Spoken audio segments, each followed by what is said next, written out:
Hello everyone, कैसे हैं आप सब। आई होप सब बढ़िया चल रहा है और एरेज के प्रॉब्लम्स की प्रैक्टिस अच्छे से हो गई है। स्वागत है यार आपका लेक्चर नंबर 20 में of the Java programming series launched by PW Skills. आज के लेक्चर में हम मल्टी डायमेंशनल एरेज इंट्रोड्यूस करने वाले हैं। स्पेसिफिक फोकस रहेगा 2D एरेज पे। आज तक के लेक्चर्स में हमने एरेज कवर किए हैं 1 डायमेंशनल, सिंगल डायमेंशनल।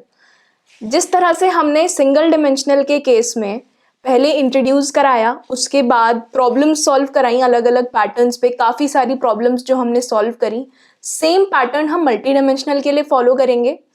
आज के लेक्चर में इंट्रोडक्शन देके लास्ट में कुछ प्रॉब्लम्स करेंगे और फिर आने वाले कुछ लेक्चर्स में हम प्रॉब्लम्स ही सॉल्व कर रहे होंगे मल्टी डिमेंशनल एरेज से रिलेटेड।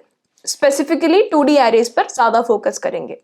एक बार रिवाइज कर लेते हैं हमने लास्ट लेक्चर में क्या किया। लास्ट लेक्चर में हमने यार प्रीफिक्स सम अप्रोच से रिलेटेड क्वेश्चंस किए, जिसमें हमने पहले तो यही देखा कि भाई प्रीफिक्स सम होता क्या है, रनिंग सम एरे क्या होता है और उसको कैसे कैलकुलेट किया जा सकता है इन प्लेस। इन प्लेस मतलब without using extra memory, in the same array itself, changes करके। ठीक।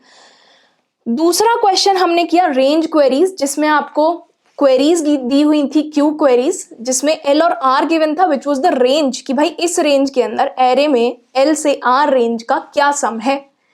ठीक है, उसका हमने ऑप्टिमाइज्ड कोड लिखा प्रीफिक्स सम एरे को यूज करके। फिर हमने इक्वल सम सब एरे क्वेश्चन सॉल्व किया, जिसमें हमें बताना था कि एक गिवन एरे को क्या 2 पार्ट्स में बांटा जा सकता है such that the sum of the first part is equal to the sum of the second part. Essentially क्या प्रीफिक्स सम सफिक्स सम के इक्वल हो सकता है, जिसमें again we used prefix sum array. ठीक, प्रीफिक्स सम का concept हमने use किया और सफिक्स सम हमने टोटल सम से प्रीफिक्स सम को माइनस करके निकाला and then we compared both the values. Last lecture में तो यार हमने प्रीफिक्स सम अप्रोच के क्वेश्चंस किए, पर उससे पहले हम 2 pointers, target sum, array manipulation, कुछ मिसलेनियस प्रॉब्लम्स जैसे reverse an array, swap two integers in an array और क्वेरीज से रिलेटेड क्वेश्चंस, रोटेशन का एक क्वेश्चन भी हमने सॉल्व किया था। ये सारे यार बहुत ही स्टैंडर्ड टेक्निक्स और काफ़ी इंपॉर्टेंट कॉन्सेप्ट्स हैं। सो आई होप कि लास्ट लेक्चर्स में आपने वीडियोस देखने के साथ साथ यार इनको साथ में कोड भी किया है, और अगर आप असाइनमेंट सॉल्व कर रहे हैं तो यार ये बहुत अच्छी बात है। ठीक है, एंड आई होप कि आप असाइनमेंट सॉल्व कर रहे हैं। ठीक है, तो यार आज का लेक्चर शुरू करते हैं। आज के लेक्चर में मैं आपको बता चुकी हूँ कि हम मल्टी डायमेंशनल एरे पढ़ने वाले हैं। 2D एरे पे अगेन ज़्यादा फोकस करेंगे। उसके बाद एक काफ़ी important question multiplication of 2 matrices solve करेंगे। इनफैक्ट मल्टीप्लिकेशन के साथ साथ हम एडिशन ऑफ 2 मैट्रिसेस भी देख रहे होंगे as a warm up question. ठीक है, तो यार what are multi dimensional arrays, उस सवाल का जवाब ढूंढने से पहले एक बार ये डिस्कस करते हैं कि सिंगल डायमेंशनल एरेज क्या होते थे। Single dimensional arrays were a collection of homogeneous items, और वो आइटम्स क्या होते थे, कोई भी integer, float value, Boolean value, कोई भी primitive data type basically, right. तो अगर आपने एरे ऑफ इंटीजर्स बनाया है तो हम उसे कहते थे 1D एरे ऑफ इंटीजर, क्योंकि जो आपने ये कलेक्शन बनाई थी ना, इसके अंदर हर एक वैल्यू एक सिंगुलर वैल्यू थी।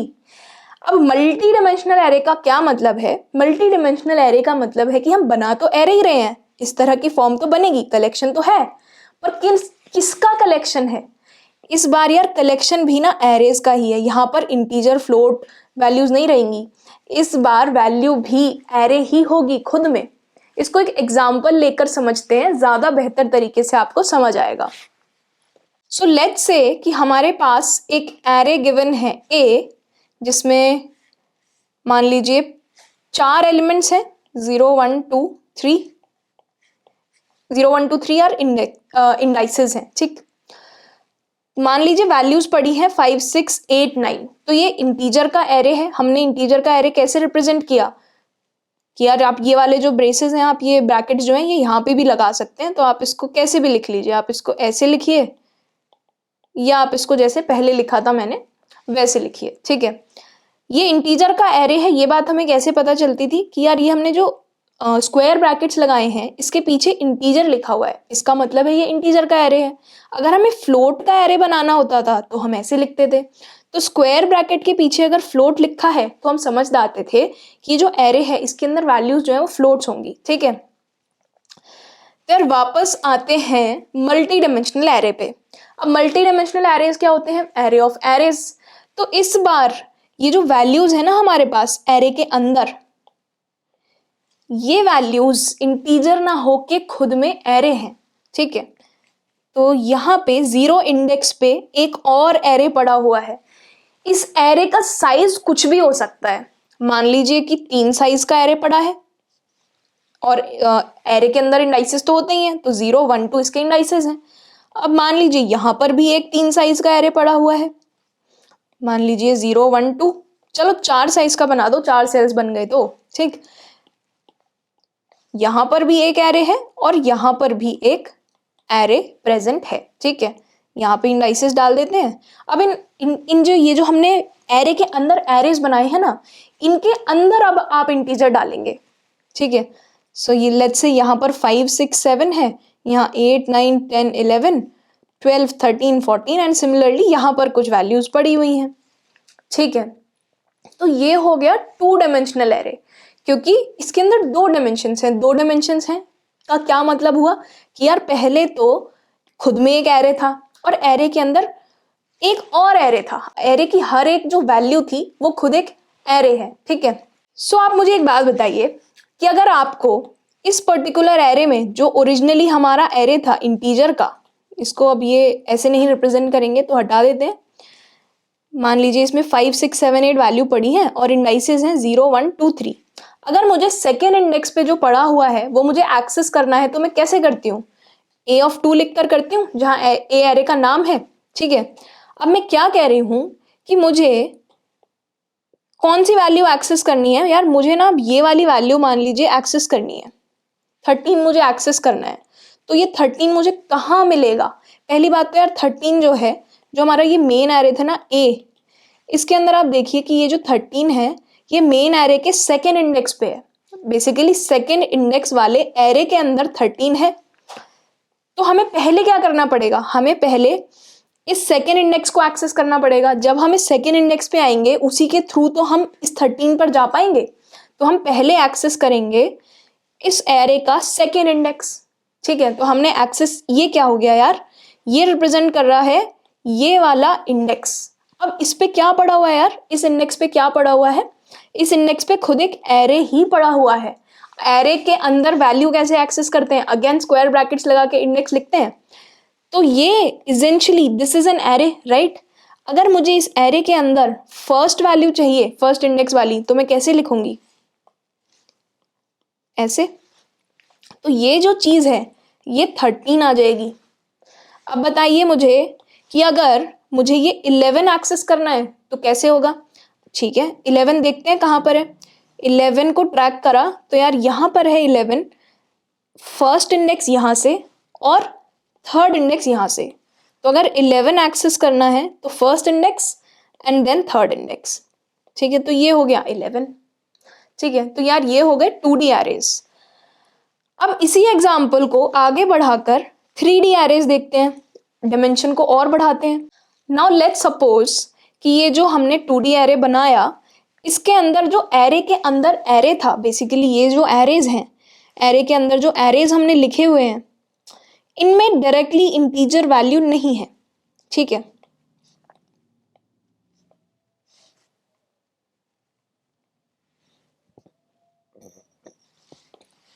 इनके अंदर इंटीजर वैल्यू ना पड़ी होके इनके अंदर क्या पड़ा हुआ है? एक और एरे पड़ा हुआ है, ठीक है। तो बेसिकली यहां पर भी एक और एरे है, मान लीजिए उसके अंदर 0 1 2 3 वैल्यूज हैं। यहां पर भी एक और एरे है, उसके अंदर भी कितनी भी वैल्यूज हो सकती हैं।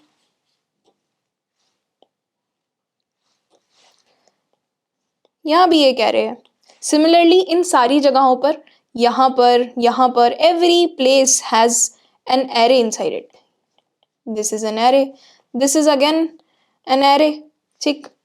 यहाँ पर भी every place has an array. So basically इस बार हम थर्ड डायमेंशन में एंटर कर गए।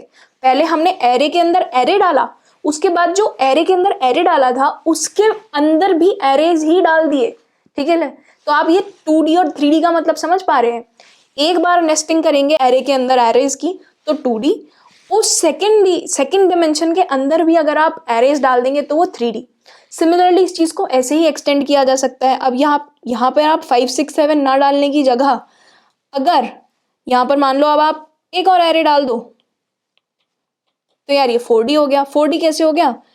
ये फर्स्ट डायमेंशन, ये सेकंड डायमेंशन, ये थर्ड डायमेंशन और ये फोर्थ डायमेंशन। ठीक है, अभी हम 3D एरे ही डिस्कस करते हैं। ठीक है, बाकी सिमिलर पैटर्न है। ये 4 जो है 5 तक जा सकता है, 6 तक जा सकता है। कितनी भी डायमेंशन का आप मल्टी डायमेंशनल एरे बना सकते हैं। ठीक है, सो लेट्स से कि यहाँ पर कुछ वैल्यूज रखी हुई हैं 0 1 2 ये इंडेक्सेस हैं और यहाँ पर पड़ा हुआ है 1 9 7 2 3 6 और यहाँ तो भाई क्या ही पड़ा होगा, यहाँ तो एरे ही पड़ा हुआ है ना। तो अल्टीमेटली जो इंटीजर्स हैं वो थर्ड डायमेंशन में पड़े हुए हैं। अब मैं ये कह रही हूँ कि यार मुझे ना ये जो 7 है मुझे ये एक्सेस करना है। इस 7 को मैं कैसे एक्सेस करूँगी? ट्रैक डाउन करते हैं आखिरी वाली प्लेस पे। इस वाले हमें इस वाले थर्ड डायमेंशन वाले एरे तक पहुंचने के लिए पहले सेकंड डायमेंशन पे पहुंचना पड़ेगा। सेकंड डायमेंशन पे पहुंचने के लिए फर्स्ट डायमेंशन से शुरुआत करनी पड़ेगी। ठीक है, तो फर्स्ट डायमेंशन के हिसाब से ये सेकंड इंडेक्स है तो यहाँ पर आएगा 2। सेकंड इंडेक्स के बाद जो सेकंड इंडेक्स पे एरे पड़ा हुआ है उसके अंदर फर्स्ट इंडेक्स में जाना है तो यहाँ लिखेंगे 1। अब सेकंड के बाद गए यार 1 पे। 1 के बाद हमें कहाँ जाना है? फिर से सेकंड पे। तो 8 2 1 2 यहाँ पर अगर आप इसको प्रिंट करेंगे तो यहाँ आपको वैल्यू मिलेगी 7। ठीक है, तो आप 3D एरे के अंदर एक्सेस समझ पाए किस तरह से हो रहा है। पहले 1D के इंडेक्स को एक्सेस करेंगे, 1D में कौन से वाले इंडेक्स के एरे पे जाना है आपको, है ना, वो देखेंगे। उसके बाद फाइनल एरे में जाएंगे। ठीक है, तो इसका एक्सेस कैसे दिखेगा? ये 3 डायमेंशंस में। सेम चीज़ आप एन डायमेंशन तक भी एक्सटेंड कर सकते हैं। मान लीजिए एक और एग्जांपल ले लेते हैं, अगर कोई डाउट रह गया हो तो क्लियर हो जाएगा। मान लीजिए यहाँ पर वैल्यू पड़ी है 10 1 2 3 और मुझे ये वाली वैल्यू जो है एक्सेस करनी है।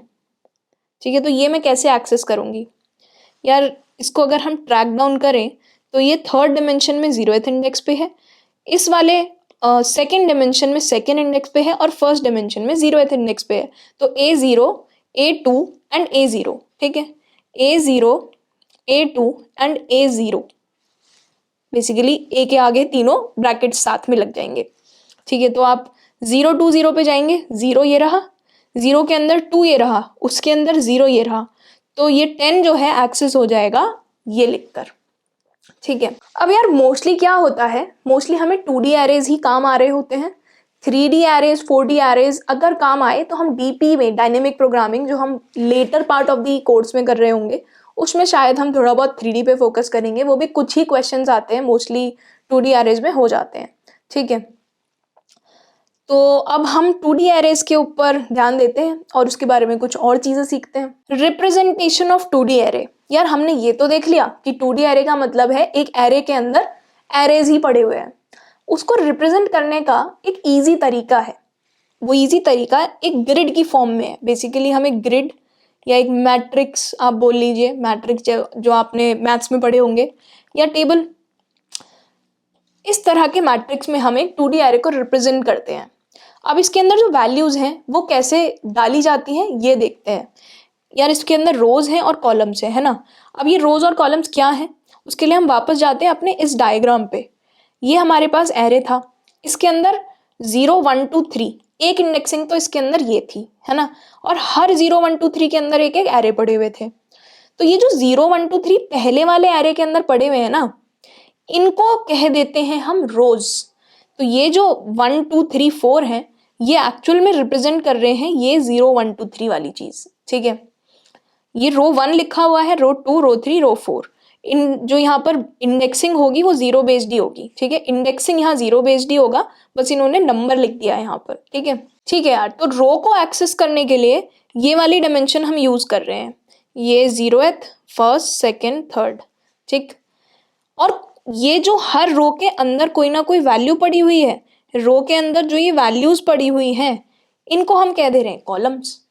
तो 0th रो के अंदर 5 6 7 तीन वैल्यूज हैं। बेसिकली 0th रो के अंदर 3 कॉलम्स हैं। ठीक है, क्या क्या कॉलम्स हैं? 5 6 7। तो हम इन 5 6 7 को यार यहाँ पर लिख देते हैं। ठीक है, उसके बाद ये जो फर्स्ट रो है इसके अंदर क्या क्या वैल्यूज हैं? 8 9 10 11। तो यहाँ पर 8 9 10। अब 11 नहीं है यहाँ पर क्योंकि हमने यहाँ पर सिर्फ 4 रोज और 3 कॉलम्स ली थी, पर यहाँ पर 11 हो सकता था। ठीक है, मैं अभी आपको एक टर्म बताऊंगी, थोड़ा सा इंतजार कीजिए कि 11 यहाँ पर एक्स्ट्रा आता तो क्या होता। ठीक है, अब यहाँ पर मान लीजिए हम खुद से कोई वैल्यूज लिख लेते हैं। आई होप कि इसका एसेंस जो है आपको समझ आ गया है कि यार ये रो क्या रिप्रेजेंट कर रही है और कॉलम क्या रिप्रेजेंट कर रहा है। ठीक है, एक बार फिर से, रो रिप्रेजेंट कर रही है ये वाले इंडाइसेस जो हमारा फर्स्ट डायमेंशन में एरे है उसके इंडाइसेस, और कॉलम 5 6 7 ये जो एक जो हमारा फर्स्ट डायमेंशन के अंदर एरेज पड़े हुए हैं उनकी वैल्यूज को हमने कॉलम्स में डाला है, 5 6 7 8 9 10 ऐसा करके। ठीक है, तो कंफ्यूज मत होइएगा बिल्कुल भी। अगर आपको इस तरह का कभी कुछ दिखे तो आप समझ सकते हैं कि आप एक 2D एरे के साथ डील कर रहे हैं। ठीक है, ये एक बस तरीका है दो डायमेंशंस को रिप्रेजेंट करने का। एक डायमेंशन हमने एक्स एक्सिस पे रिप्रेजेंट कर दी, दूसरी डायमेंशन हमने वाई एक्सिस पे रिप्रेजेंट कर दी। ठीक है, तो यहाँ पे हमने एक्स एक्सिस बना दिया है और ये जो है वाई एक्सिस पे हमने, क्योंकि दो डायमेंशंस थी तो हम एक्स एक्सिस और वाई एक्सिस पे उसको रिप्रेजेंट कर पाए। यहीं आप 3D एरे को विजुअलाइज करने की कोशिश करेंगे तो आपको एक थर्ड डायमेंशन चाहिए होगी जो थोड़ा मुश्किल हो जाता है। ठीक है, विजुअलाइज करना, पर 2D एरे का सिंपल होता है। ठीक, सो यार मैं आपको कह रही थी ना कि ज़रूरी नहीं है कि सारी रोज में सेम नंबर ऑफ कॉलम्स हो। यहाँ पर 11 भी हम लिख सकते थे, हो सकता है इसका साइज यहाँ तक जा रहा होता। ये पॉसिबल है, फेयरली एकदम पॉसिबल है बिल्कुल। तो बेसिकली यार इन तरह के 2D एरेज को जिनमें नंबर ऑफ कॉलम्स जो है हर एक रो में अलग हो सकते हैं उन्हें हम जैक्ड एरेज कहते हैं। ठीक है, और जिनमें सेम नंबर ऑफ कॉलम्स होते हैं उनको बस आप नॉर्मली आप 2D एरेज कह सकते हैं with same number of columns. ठीक है, अभी हम सेम नंबर ऑफ कॉलम्स वाले 2D एरेज से ही डील कर रहे होंगे। ठीक, तो यार बेसिकली इसके अंदर ये जो आपको डायग्राम दिख रहा है इसमें 4 रोज हैं और इसके अंदर 3 कॉलम्स हैं। ठीक है, तो ये एक 4x3 का एरे हो गया। ठीक, सो बेसिकली जो आपको ये एरे दिख रहा है, 2D एरे दिख रहा है स्क्रीन पे, इसके अंदर 4 रोज हैं और 3 कॉलम्स हैं। तो हम कह सकते हैं कि ये जो एरे है ये एक 4x3 डायमेंशन का 2D एरे है। ठीक है, तो बेसिकली नंबर ऑफ रोज और नंबर ऑफ कॉलम्स को ऐसे रिप्रेजेंट करते हैं कि भाई 4x3। यहीं अगर इसके अंदर 3 कॉलम्स 4 रोज होती तो 3x4 बोल रहे होते। ठीक है, अब एक बार थोड़ी सी इंडाइसेस देख लेते हैं कि इंडाइसेस 2D एरेज के अंदर कहाँ कहाँ क्या क्या फिट बैठते हैं। तो यार ये तो हो गई रोज की नंबरिंग। ये 0th रो है, ये first row, second row, third row. Similarly ये 0th कॉलम है, ये फर्स्ट कॉलम है, ये सेकेंड कॉलम है। ठीक है, तो मैं क्या कर रही हूँ, मैं रो नंबर को यार यहाँ लिख रही हूँ नीचे कि ये पूरा का पूरा 0th रो है ना, तो मैं यहाँ पे सबस्क्रिप्ट में नीचे छोटा सा 0 लिख दिया है, विच इज रिप्रेजेंटिंग कि ये सारे के सारे नंबर्स, सारे के सारे सेल्स 0th रो का पार्ट है। ये सारे के सारे सेल्स फर्स्ट रो का पार्ट है, ये सारे के सारे सेल्स सेकेंड रो का पार्ट है, और ये सारे सेल्स थर्ड रो का पार्ट है। ठीक है, तो अब जिस तरह से मैंने रोज के नंबर लिखे हैं सारे सेल्स पे, अब वैसे ही हम कॉलम्स के नंबर लिखते हैं। देखो ये वाले जो सारे सेल्स हैं ये सारे कॉलम 0 में आते हैं, तो यहाँ पर हम 0 लिख लेते हैं कॉमा लगा के। ये वाले जो सारे सेल्स हैं ये फर्स्ट कॉलम में आते हैं। मैं इंडेक्सेस के हिसाब से बात कर रही हूँ। ठीक है, तो यहां पर हम 1 लिख सकते हैं और सिमिलरली यहां पर हम 2 लिख देते हैं। तो यार ये जो इंडाइसेस बने ना यहाँ पर कॉमा लगा के, ये क्या रिप्रेजेंट कर रहे हैं? ये रिप्रेजेंट कर रहे हैं row number comma column number. ठीक है, तो हम ये बहुत ज़्यादा यूज़ कर रहे होंगे एक एरे, एक 2D एरे के अंदर किसी भी वैल्यू को एक्सेस करने के लिए। तो बेसिकली अगर आप ए ऑफ 1 1 लिख देते हैं तो ये आपको मिल रहा होगा यहाँ पे, ठीक है। अगर आप ए ऑफ 3 1 लिखते हैं तो ए ऑफ 3 1 बेसिकली है ये वैल्यू, क्योंकि यहाँ पर 3 1 लिखा है, ठीक है। ए ऑफ 2 2 ये है, ए ऑफ 1 2 ये है, ठीक है। तो मैंने यहाँ सबके access values, access row and columns लिख दिए हैं, जिनकी हेल्प से आप इनको एक्सेस कर सकते हैं, ठीक है। ठीक है यार, विजुअलाइजेशन तो देख ली, रिप्रेजेंट कैसे करते हैं ये देख लिया, बट एक्चुअल में कोड करते वक्त एक 2D एरे को कैसे बनाते हैं, इनिशियलाइज कैसे करते हैं ये देखते हैं। तो यार आपको 1D एरे की इनिशियलाइजेशन याद है ना? हम मान लीजिए एक इंटीजर एरे इनिशियलाइज कर रहे हैं तो हम ऐसे कुछ लिखते थे, न्यू इंट, और यहाँ पर हम साइज दे देते थे, उससे 5 साइज का एक 1D एरे बन जाता था। अब इसके अंदर ये चीज़ क्या रिप्रेजेंट कर रही है, ये स्क्वायर ब्रैकेट्स के पीछे इंटीजर लिखा हुआ है, तो इसका मतलब ये था कि हम इंटीजर का एरे बनाने वाले हैं। इस बार हमें किस चीज़ का एरे बनाना है? हमें एरे का एरे बनाना है। एरे ऑफ इंटीजर्स है, उसका हमको एरे बनाना है, ठीक है। तो हम कैसे रिप्रेजेंट करेंगे? हमारे पास एरे है, basically this is representing what, an array. हमें इस एरे का एरे बनाना है, तो यहाँ पर एक और स्क्वायर ब्रैकेट लगा देंगे, ठीक है। A is equal to new int, और अब यार 2 डिमेंशंस हैं तो यहाँ पर 2 स्क्वायर ब्रैकेट्स लगेंगे। पहला वाला डिमेंशन रिप्रेजेंट करेगा नंबर ऑफ रोज, मान लीजिए 5, और नंबर ऑफ कॉलम्स दूसरा रिप्रेजेंट करेगा columns. So this is row and this is columns, ठीक है। अब यार इसमें एक चीज याद रखना कि जब भी आप इनिशियलाइज करेंगे तो नंबर ऑफ रोज देना तो मैंडेटरी होता है, नंबर ऑफ कॉलम्स ऑप्शनल होता है। एरर नहीं आएगा अगर आप कॉलम्स इनिशियलाइज करते वक्त नहीं दे रहे हैं, पर रोज देना जरूरी होता है, ठीक है।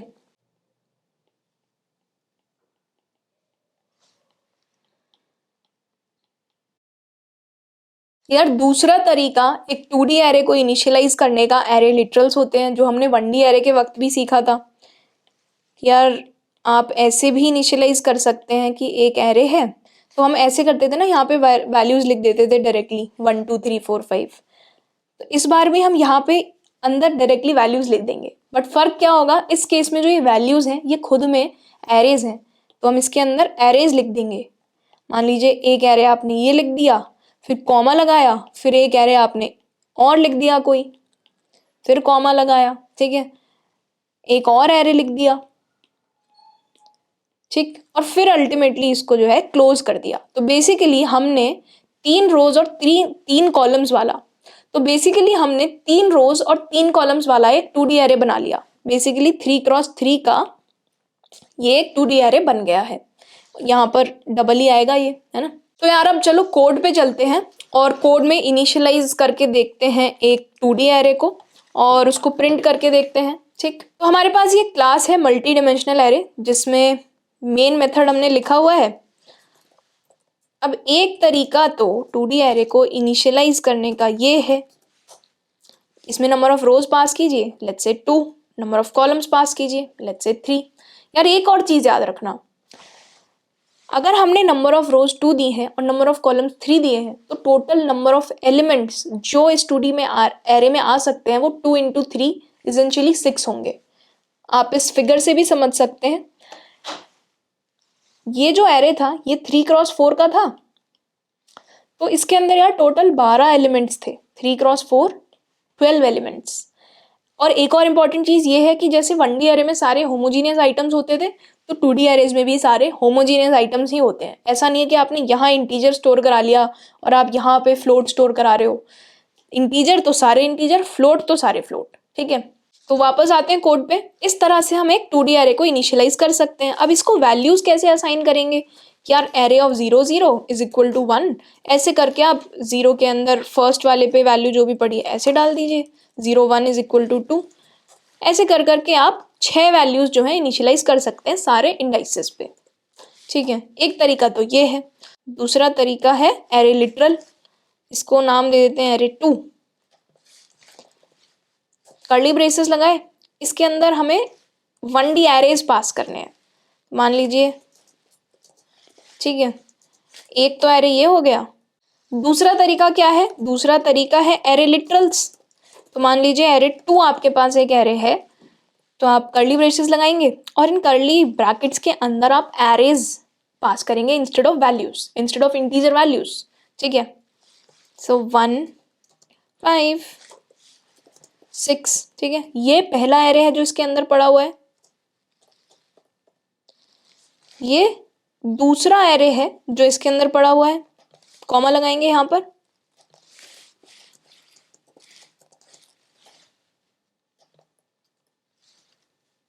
ठीक है, और सिमिलरली हम इसके अंदर एक और एरे भी डाल सकते हैं।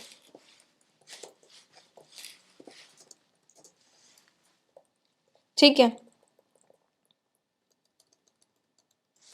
so this is how we can initialize a 2D array using array literals. Okay, चलो इनिशियलाइज तो कर लिया, पर अब इन वैल्यूज को प्रिंट कैसे किया जाए?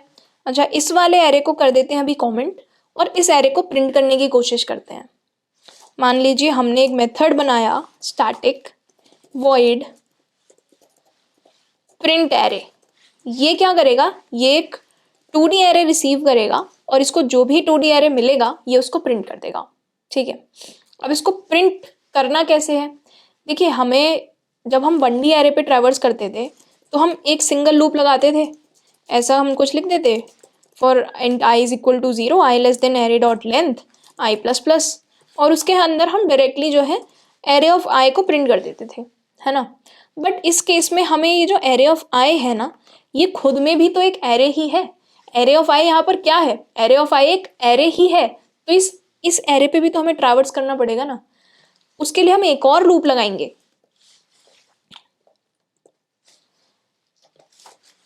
So for int j is equal to 0, j less than, अब यहाँ पे j लेस देन क्या होना चाहिए? वैसे तो कॉलम नंबर होना चाहिए कि एक रो है उसके अंदर कितने कॉलम्स हैं वो आप डायनेमिकली निकाल सकते हैं array of I dot length करके, क्योंकि यहाँ पर आप कौन सा एरे यार ट्रेवर्स कर रहे थे? एरे ऑफ आई वाला एरे हम ट्रेवर्स कर रहे हैं, तो इस एरे की लेंथ कैसे निकलेगी? Array of I dot length, right. J plus plus, अब इसके एलिमेंट्स को प्रिंट कैसे करें? हम ith रो पर आ गए हैं, ये रिप्रेजेंट कर रहा है रो और ये रिप्रेजेंट कर रहा है कॉलम। ठीक है, हम ith रो पर आ गए हैं, jth कॉलम पर आ गए हैं, तो उसकी वैल्यू को हम कैसे एक्सेस कर सकते हैं? एरे ऑफ आई जे से, ये हमने देखा ही था अभी। तो हम क्या कर रहे हैं? हम क्या करने की कोशिश कर रहे हैं? हम एक रो के सारे एलिमेंट्स को एक साथ प्रिंट करना चाहते हैं विद स्पेसेस।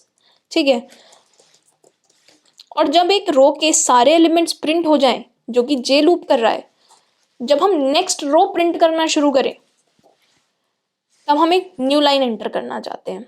ठीक है, सो इसेंशियली यार ये जो होती है, ये रो होती है ना पूरी की पूरी, तो इस रो को आपने प्रिंट कर दिया, प्रिंट करते वक्त स्पेसेस दिए, उसके बाद एक न्यू लाइन दी, तो बेसिकली ये जे वाला जो लूप है जब खत्म हो जाए और आई का लूप जब शुरू होना हो उससे पहले आपको एक न्यू लाइन एंटर करनी है यहाँ पर, इसलिए हमने जे लूप के बाहर एक न्यू लाइन लिख दी है। ठीक है, न्यू लाइन प्रिंट कर दी है।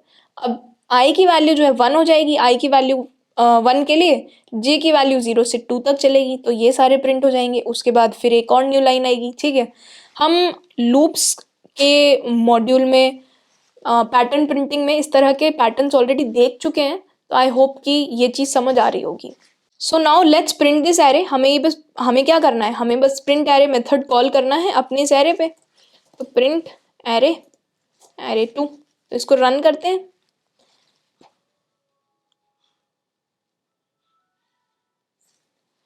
सो देखिए एरे प्रिंट हो गया है 1 5 6 7 9 11 8 1 1। ठीक है, और ये इस तरह से क्यों प्रिंट हुआ है वो मैं आपको ऑलरेडी समझा चुकी हूँ। हमने एक रो को प्रिंट किया है स्पेसेस देके, रो प्रिंट करने के बाद हमने न्यू लाइन एंटर करी है लाइन नंबर 10 से।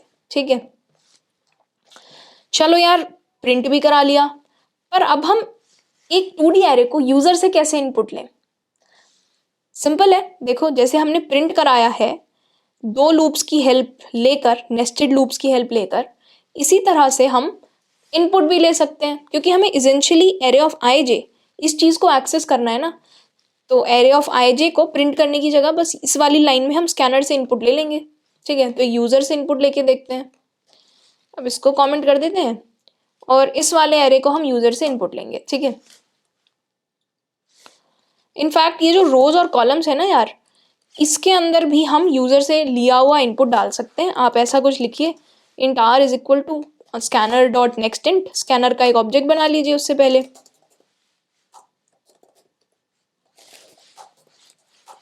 ठीक है, R is equal to S C dot next int, और यूजर को क्या मैसेज दे रहे हैं यार, S out enter number of rows. ठीक है, तो आर में number of rows user enter कर देगा। उसके बाद हम यूजर को बोलेंगे कि एंटर नंबर ऑफ कॉलम्स।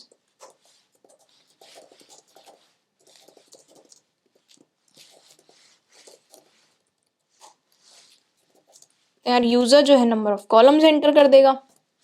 ठीक है, उसके बाद हम एक एरे बनाएंगे, एक एरे डिक्लेयर करेंगे जिसकी डायमेंशंस हम पास कर रहे हैं आर सी। तो बेसिकली इसके अंदर टोटल कितने एलिमेंट्स होंगे, आर क्रॉस सी एलिमेंट्स होंगे, R multiplied by C, right. अब एक चीज यहाँ देखिए, मैंने आपको क्या बोला था कि यार ये जो आर होता है ये पहली डायमेंशन देना मैंडेटरी होता है।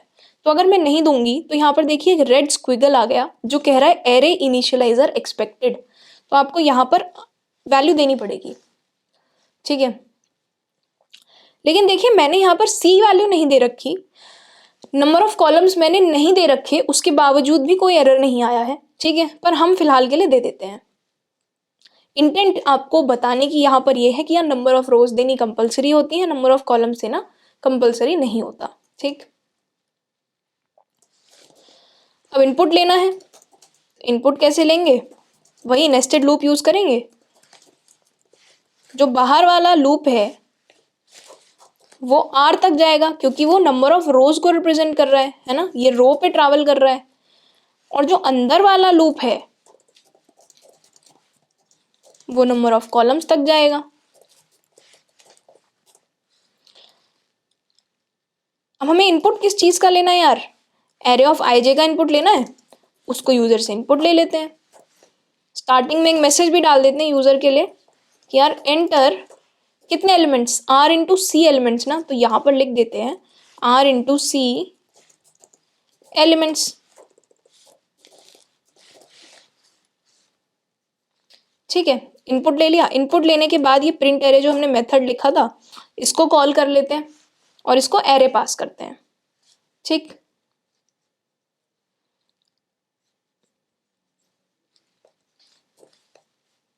अब इसको रन करके देखते हैं।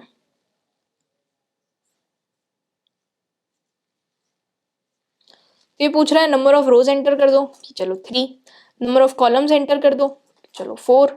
अब ये कह रहा है कि 12 एलिमेंट्स एंटर करो, और 12 एलिमेंट्स किस ऑर्डर में एंटर होंगे, क्योंकि आप देखिए हम किस ऑर्डर में हम प्रिंट भी कैसे करा रहे थे, हम पहले पूरी रो, एक रो, उसके बाद नेक्स्ट रो, फिर उसके बाद नेक्स्ट रो, ऐसे प्रिंट कर रहे थे।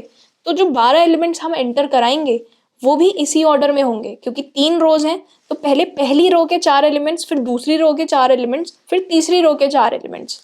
तो हम ऐसे इसको एंटर कराते हैं 5 6 7 8 7 36 34 2। ठीक है, ये हमने 8 एलिमेंट्स दे दिए, उसके आगे 4 एलिमेंट्स और देने हैं। ठीक है, तो अब इसको मैंने रन कर दिया है तो यार हमारा आउटपुट ये आया। ठीक है, सो आई होप इनपुट समझ आ गया है लेना। अब मैं एक इनपुट का ना छोटा सा ड्राई रन करने वाली हूँ। अगर आपको समझ आ गया तो आप ये ड्राई रन मत देखिए, स्किप करके next part of the video में चले जाइए। ड्राई रन सिर्फ उनके लिए है जिनको ये ट्रैवर्सिंग वाली चीज़, नेस्टेड लूप वाली चीज़ समझ में नहीं आई है। सो लेट्स से कि हमें 2x3 डायमेंशन का 2D एरे इनपुट लेना है। तो यार एक 2x3 डायमेंशन का एरे अगर हम रिप्रेजेंट करें मैट्रिक्स के टर्म्स में, फॉर्म में, तो इस तरह का कुछ दिख रहा होगा, है ना। हम यहाँ पे रो नंबर और कॉलम नंबर भी लिख देते हैं। यार ये पूरी की पूरी 0th रो है, ये पूरी की पूरी फर्स्ट रो है, और ये पूरा का पूरा फर्स्ट 0th कॉलम है, ये फर्स्ट कॉलम है और ये सेकेंड कॉलम है। तो यार जब आपने ये लाइन लिखी होगी ना, int ARR is equal to new int 2 rows basically और 3 कॉलम्स, तो एक 2 इंटू 3 बेसिकली 6 एलिमेंट्स की जगह मिल गई होगी हमें, और वो सारे एलिमेंट्स पे इनिशियलाइज ना बाय डिफॉल्ट 0 हुआ होगा। अगर हम खुद से कोई वैल्यू नहीं डाल रहे हैं तो इनिशियली यहाँ पे ना 0 पड़ा होगा। ये जावा में होता है ऐसा कि अगर आप एरे को इनिशियलाइज ना करें, इंटीजर एरे को, तो बेसिकली बाय डिफॉल्ट हर जगह पर 0 होता है। ठीक है, तो यहाँ पर एम्प्टी नहीं होगा, बेसिकली 0 होगा हर जगह पर इनपुट लेने से पहले। अब हमें क्या करना है यार, इनपुट लेना है। ठीक है, तो हम i इज इक्वल टू 0 से शुरू कर रहे हैं प्रोग्राम को। याद रखिएगा कि ये जो i वाला लूप है ये रोज पे ट्रैवल कर रहा है, और ये जो j वाला लूप है ये कॉलम्स पे ट्रैवल कर रहा है। ठीक है, ये चीज़ अभी आप देखेंगे भी कोड में कि यार कैसे ये रोज पे ट्रैवल कर रहा है और अंदर वाला कैसे कॉलम्स पे। ठीक, सो i इज इक्वल टू 0 से इनिशियलाइज हुआ, i लेस देन 2 है, कंडीशन ट्रू हुई, तो हम इन कर्ली ब्रेसेस के अंदर गए और हमने एक फॉर लूप j का शुरू कर दिया। j का लूप जो है वो 0 से शुरू हो रहा है। क्या j लेस देन 3 है? हाँ जी, क्योंकि j तो अभी 0 ही है। फिर हम अंदर गए, अब i की वैल्यू क्या है और j की वैल्यू क्या है यार, दोनों है 0 0। हमने यूजर से इनपुट लिया, मान लीजिए यूजर ने इनपुट दिया 5। अब जो ये यूजर ने 5 इनपुट दिया ये जाएगा कहाँ, ये जाएगा एरे ऑफ आई जे में, और आई और जे दोनों की वैल्यू फिलहाल 0 है, तो एरे ऑफ 0 0 में बेसिकली इनपुट आ जाएगा 5। ठीक है, अब चलो ये वाली लाइन एग्जीक्यूट हो गई, उसके बाद क्या होगा, j इक्वल टू 0 की आइट्रेशन कंप्लीट हो जाएगी, j की वैल्यू 1 हो जाएगी। j की वैल्यू जैसे ही 1 हुई, j की वैल्यू जैसे ही 1 हुई, हम दूसरी आइट्रेशन शुरू करेंगे j लूप की। दूसरी आइट्रेशन में एरे ऑफ 0 1 पे वैल्यू जा रही है, कहाँ जा रही है, 0 1 पे जा रही है, क्योंकि i 0 है, j 1 है। फिर यूजर से इनपुट लिया, मान लीजिए यूजर ने इनपुट दिया 6, तो जो 6 इनपुट है वो कहाँ आएगा, वो यहाँ आएगा 0 1 इंडेक्स पे, 0 1 वाली इंडाइसिस पे। अब j का लूप फिर से चलेगा, क्योंकि j की वैल्यू 1 थी, 1 से होकर हटके 2 हो गई, और 2 इज लेस देन 3, तो ये वाला जो आइट्रेशन है फिर से होगा, और 0 और 2 इंडेक्स पे हम इनपुट डालेंगे। इनपुट क्या, मान लीजिए 7 आया इनपुट, तो ये कहाँ एलोकेट होगा, 7 0 2 वाले इंडेक्स पे। ठीक है, अब j की वैल्यू यार 3 हो गई, अब 3 तो लेस देन 3 नहीं है, तो ये वाला लूप जो है ब्रेकआउट हो जाएगा और हम पहुंच जाएंगे इस बाहर वाले लूप के एंड पे। बाहर वाले लूप का आइटरेटिंग वेरिएबल क्या था, i, तो इसकी वैल्यू यहाँ पर 1 हो जाएगी, और ये सारे j's जो हैं अब दोबारा से शुरू होंगे, तो i की वैल्यू 1 हो गई। तो अभी आपने ये चीज़ देखी कि how i is helping us to traverse on each row. जब i इज इक्वल टू 0 था तो हमने ये पूरी रो भर दी, और कॉलम्स पे किसने ट्रैवर्स करवाया, j ने। ये 0th कॉलम था, ये फर्स्ट कॉलम था, ये सेकंड कॉलम था। बेसिकली एक रो के अंदर मल्टीपल कॉलम्स होते हैं ना, तो ये 0th रो थी, 0th रो के अंदर ये फर्स्ट कॉलम, सेकंड कॉलम। अगर मैं इंडाइसिस 0 बेस्ड में लिखूं तो ये 0th रो के अंदर 0th कॉलम, फर्स्ट कॉलम और सेकंड कॉलम। ठीक है, तो अब i की वैल्यू 1 हो जाती है, तो j का लूप फिर से शुरू होगा, j की वैल्यू अगेन 0 होगी। ठीक है, तो इस बार वैल्यू कहाँ असाइन होंगी, 1 और 0 पे। 1 0 कहाँ है, 1 0 यहाँ है। मान लीजिए अगला इनपुट 8 आया, तो 8 यहाँ आएगा। अब j की वैल्यू फिर से 1 हो जाएगी, j की वैल्यू जैसे ही 1 हो जाएगी तो अगला इनपुट किस जगह आएगा, i j पर। i तो ऑलरेडी 1 है और j अभी भी 1 हुआ है, तो इस जगह पर हमारा अगला इनपुट आएगा, मान लीजिए 9। उसके बाद j की वैल्यू 2 हो जाएगी, जैसे ही j की वैल्यू 2 हुई ये वाली लाइन चलेगी। इस लाइन में क्या हो रहा है, एरे ऑफ 1 2 पर एक इनपुट एलोकेट हो रहा है, यहाँ से 1 2 पर, मान लीजिए 10 दिया यूजर ने इनपुट। ठीक है, उसके बाद j की वैल्यू 3 हो जाएगी, जैसे ही j की वैल्यू 3 हुई ये कंडीशन से हम बाहर आ जाएंगे, ये लूप खत्म हो जाएगा, i का लूप इंक्रीज हो जाएगा, i की वैल्यू 1 बढ़ जाएगी जो कि 2 हो जाएगी। अब ये बताइए क्या i लेस देन 2 है, क्या 2 लेस देन 2 है, नहीं यार ये कंडीशन तो ट्रू है ही नहीं, ये तो ट्रू नहीं है, इसलिए हम i के लूप से भी ब्रेकआउट कर जाएंगे, और हमने 6 वैल्यूज जो है यूजर से इनपुट ले ली, और वो वैल्यूज जो है यहाँ एलोकेट हो गई। ठीक है, सो यार नाउ लेट्स डिस्कस कि मल्टी डिमेंशनल एरेज की ज़रूरत पड़ती ही क्यों है जब हमारे पास सिंगल डिमेंशनल एरेज हैं जिनमें हम कलेक्शन ऑफ वैल्यू स्टोर करा सकते हैं। तो यार ये टेबल फॉर्मेट में क्यों स्टोर कराना है? उसके बहुत सारे रीजंस हैं यार। मल्टी डिमेंशनल एरेज से एक्चुअल में हमारी लाइफ काफ़ी ईजी हो जाती है, जो आप आने वाले लेक्चर्स में रियलाइज़ भी करेंगे। जब हम ग्राफ्स पढ़ रहे होंगे तो हम ग्राफ्स को 2D एरेज के फॉर्म में रिप्रेजेंट कर रहे होंगे। ग्राफ का इनपुट हम 2D एरेज में ले रहे होंगे। ग्रिड्स के बहुत सारे क्वेश्चंस आपको मिल जाएंगे, बहुत फेमस क्वेश्चंस, बहुत इंपॉर्टेंट होते हैं, जो अगेन 2D एरे यूज कर रहे हैं। तीसरी चीज सर्टेन काइंड ऑफ इंफॉर्मेशन, जैसे कि मान लीजिए आपको टाइम टेबल स्टोर कराना है। तो टाइम टेबल यार कैसे स्टोर होता है? ऐसा Monday Tuesday up to Sunday अपन लिख लेते हैं, या चलो सैटरडे, और पीरियड्स यहाँ पे लिख देते हैं कि भाई फर्स्ट पीरियड लग गया, सेकेंड अप टू 8th। तो ये काइंड ऑफ एक 2D एरे जैसी चीज हो गई ना। सर्टेन काइंड ऑफ इंफॉर्मेशन जैसे टाइम टेबल, या फिर गूगल शीट्स भी एक एग्जाम्पल है ना। उसके अंदर भी हमें एक ग्रिड का टाइप का स्ट्रक्चर, एक 2D एरे टाइप का स्ट्रक्चर दिख रहा होता है। उसके अलावा एक बहुत इंपॉर्टेंट चीज़ ये है कि यार आप एक मल्टी डायमेंशनल एरे के अंदर जो वैल्यूज़ आपने स्टोर कराई हैं, आप उनको बहुत ही इजीली एक्सेस कर सकते हैं। तो बेसिकली एक्सेस जो होता है वो फास्ट हो जाता है, फास्ट एंड इजी एक्सेस। इसका क्या मतलब है कि यार मान लो फॉर एग्जांपल आपको ये पता कराना है कि ट्यूसडे को 8th पीरियड जो है वो कौन से सब्जेक्ट का है। तो वो वैल्यू हमारी सिंपली यहाँ है ना। अगर मैं इसको इंडेक्सेस दे दूँ 0 1 2 और यहाँ पे 0 से 7 तक, तो मुझे बहुत इजीली पता चल जाएगा कि यार ट्यूसडे को 8th पीरियड कौन सा है। मुझे कुछ नहीं करना, मुझे बस A of 1 8 लिखना है। तो easy access of information and fast access of information is possible because of 2D arrays. ठीक है। इनफैक्ट अगर आपको मान लो अपडेट्स करने हैं, आपको चेंज करना है कि यहाँ पर यार ये ना मैथ्स का पीरियड नहीं है, ये सोशल साइंस का पीरियड है, तो आप सिंपली A18 में जाकर वैल्यू को रीअसाइन कर सकते हो, है ना। तो अपडेट्स भी बहुत इजी होते हैं यूजिंग 2D एरेज, और बेसिकली जो इन्फॉर्मेशन है वो इजीली मेंटेनेबल होती है एक्सेसिबल होने के साथ साथ। ठीक। Now let's move on to solving some problems. So हम पहला क्वेश्चन कर रहे हैं दो मैट्रिसेस को ऐड करने का। बेसिकली हमें दो मैट्रिसेस दिए हुए हैं, dimension let's say R1 cross C1 है पहले की, और दूसरे की डायमेंशन R2 क्रॉस C2 है।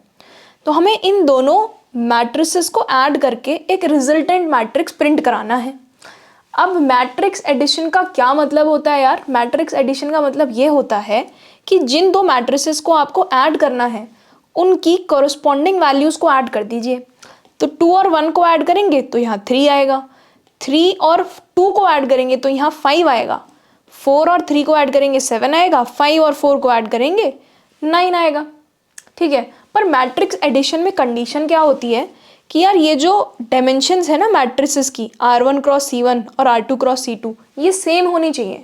मतलब R1 R2 के इक्वल होना चाहिए और C1 C2 के इक्वल होना चाहिए। बेसिकली अगर मान लीजिए पहला मैट्रिक्स 3 क्रॉस 4 डायमेंशन का है तो दूसरा मैट्रिक्स भी 3 क्रॉस 4 का ही होना चाहिए। पहला मैट्रिक्स अगर 4 क्रॉस 10 का है तो दूसरा भी 4 क्रॉस 10 का ही होना चाहिए। ठीक है। क्योंकि आपको कॉरस्पॉन्डिंग वैल्यूज ऐड करनी है ना, तो कॉरस्पॉन्डिंग वैल्यूज तो आप तभी ऐड कर पाएंगे जब सेम डायमेंशन के मैट्रिसेस पे ऑपरेशन परफॉर्म करेंगे। ठीक है। तो यार ये काफ़ी सिंपल है। हमें कॉरस्पॉन्डिंग वैल्यूज ऐड करनी है। तो मान लीजिए अगर हमें सम कैलकुलेट करना है, ठीक है, तो यार ये जो रिजल्टेंट मैट्रिक्स बनेगा हमारा, इसकी जो डायमेंशन होगी वो वही होगी जो इसकी और इसकी डायमेंशन है। तो बेसिकली इसकी डायमेंशन भी सेम, इसकी डायमेंशन भी सेम, और इन्हीं की डायमेंशन वाला मैट्रिक्स हमारा आंसर में बनेगा। ठीक है। तो यार सिंपल सा है, कॉरस्पॉन्डिंग वैल्यूज हमको ऐड करनी है। तो sum of I J will simply be will be equal to aij plus bij, जहां पर I और J क्या रिप्रेजेंट कर रहे हैं? I is representing row number and J is representing column number. तो यार बेसिकली अब हम जब भी मैट्रिसेस 2D एरेज की बात करेंगे तो हम रोज और कॉलम्स के फॉर्म में बात करेंगे। हम वो पहले वाले डायग्राम को नहीं रेफर करेंगे क्योंकि उसको रेफर करना थोड़ा मुश्किल होता है। ऐसे रोज और कॉलम्स में विजुअलाइज कर लिया है तो ईजी है। ठीक है।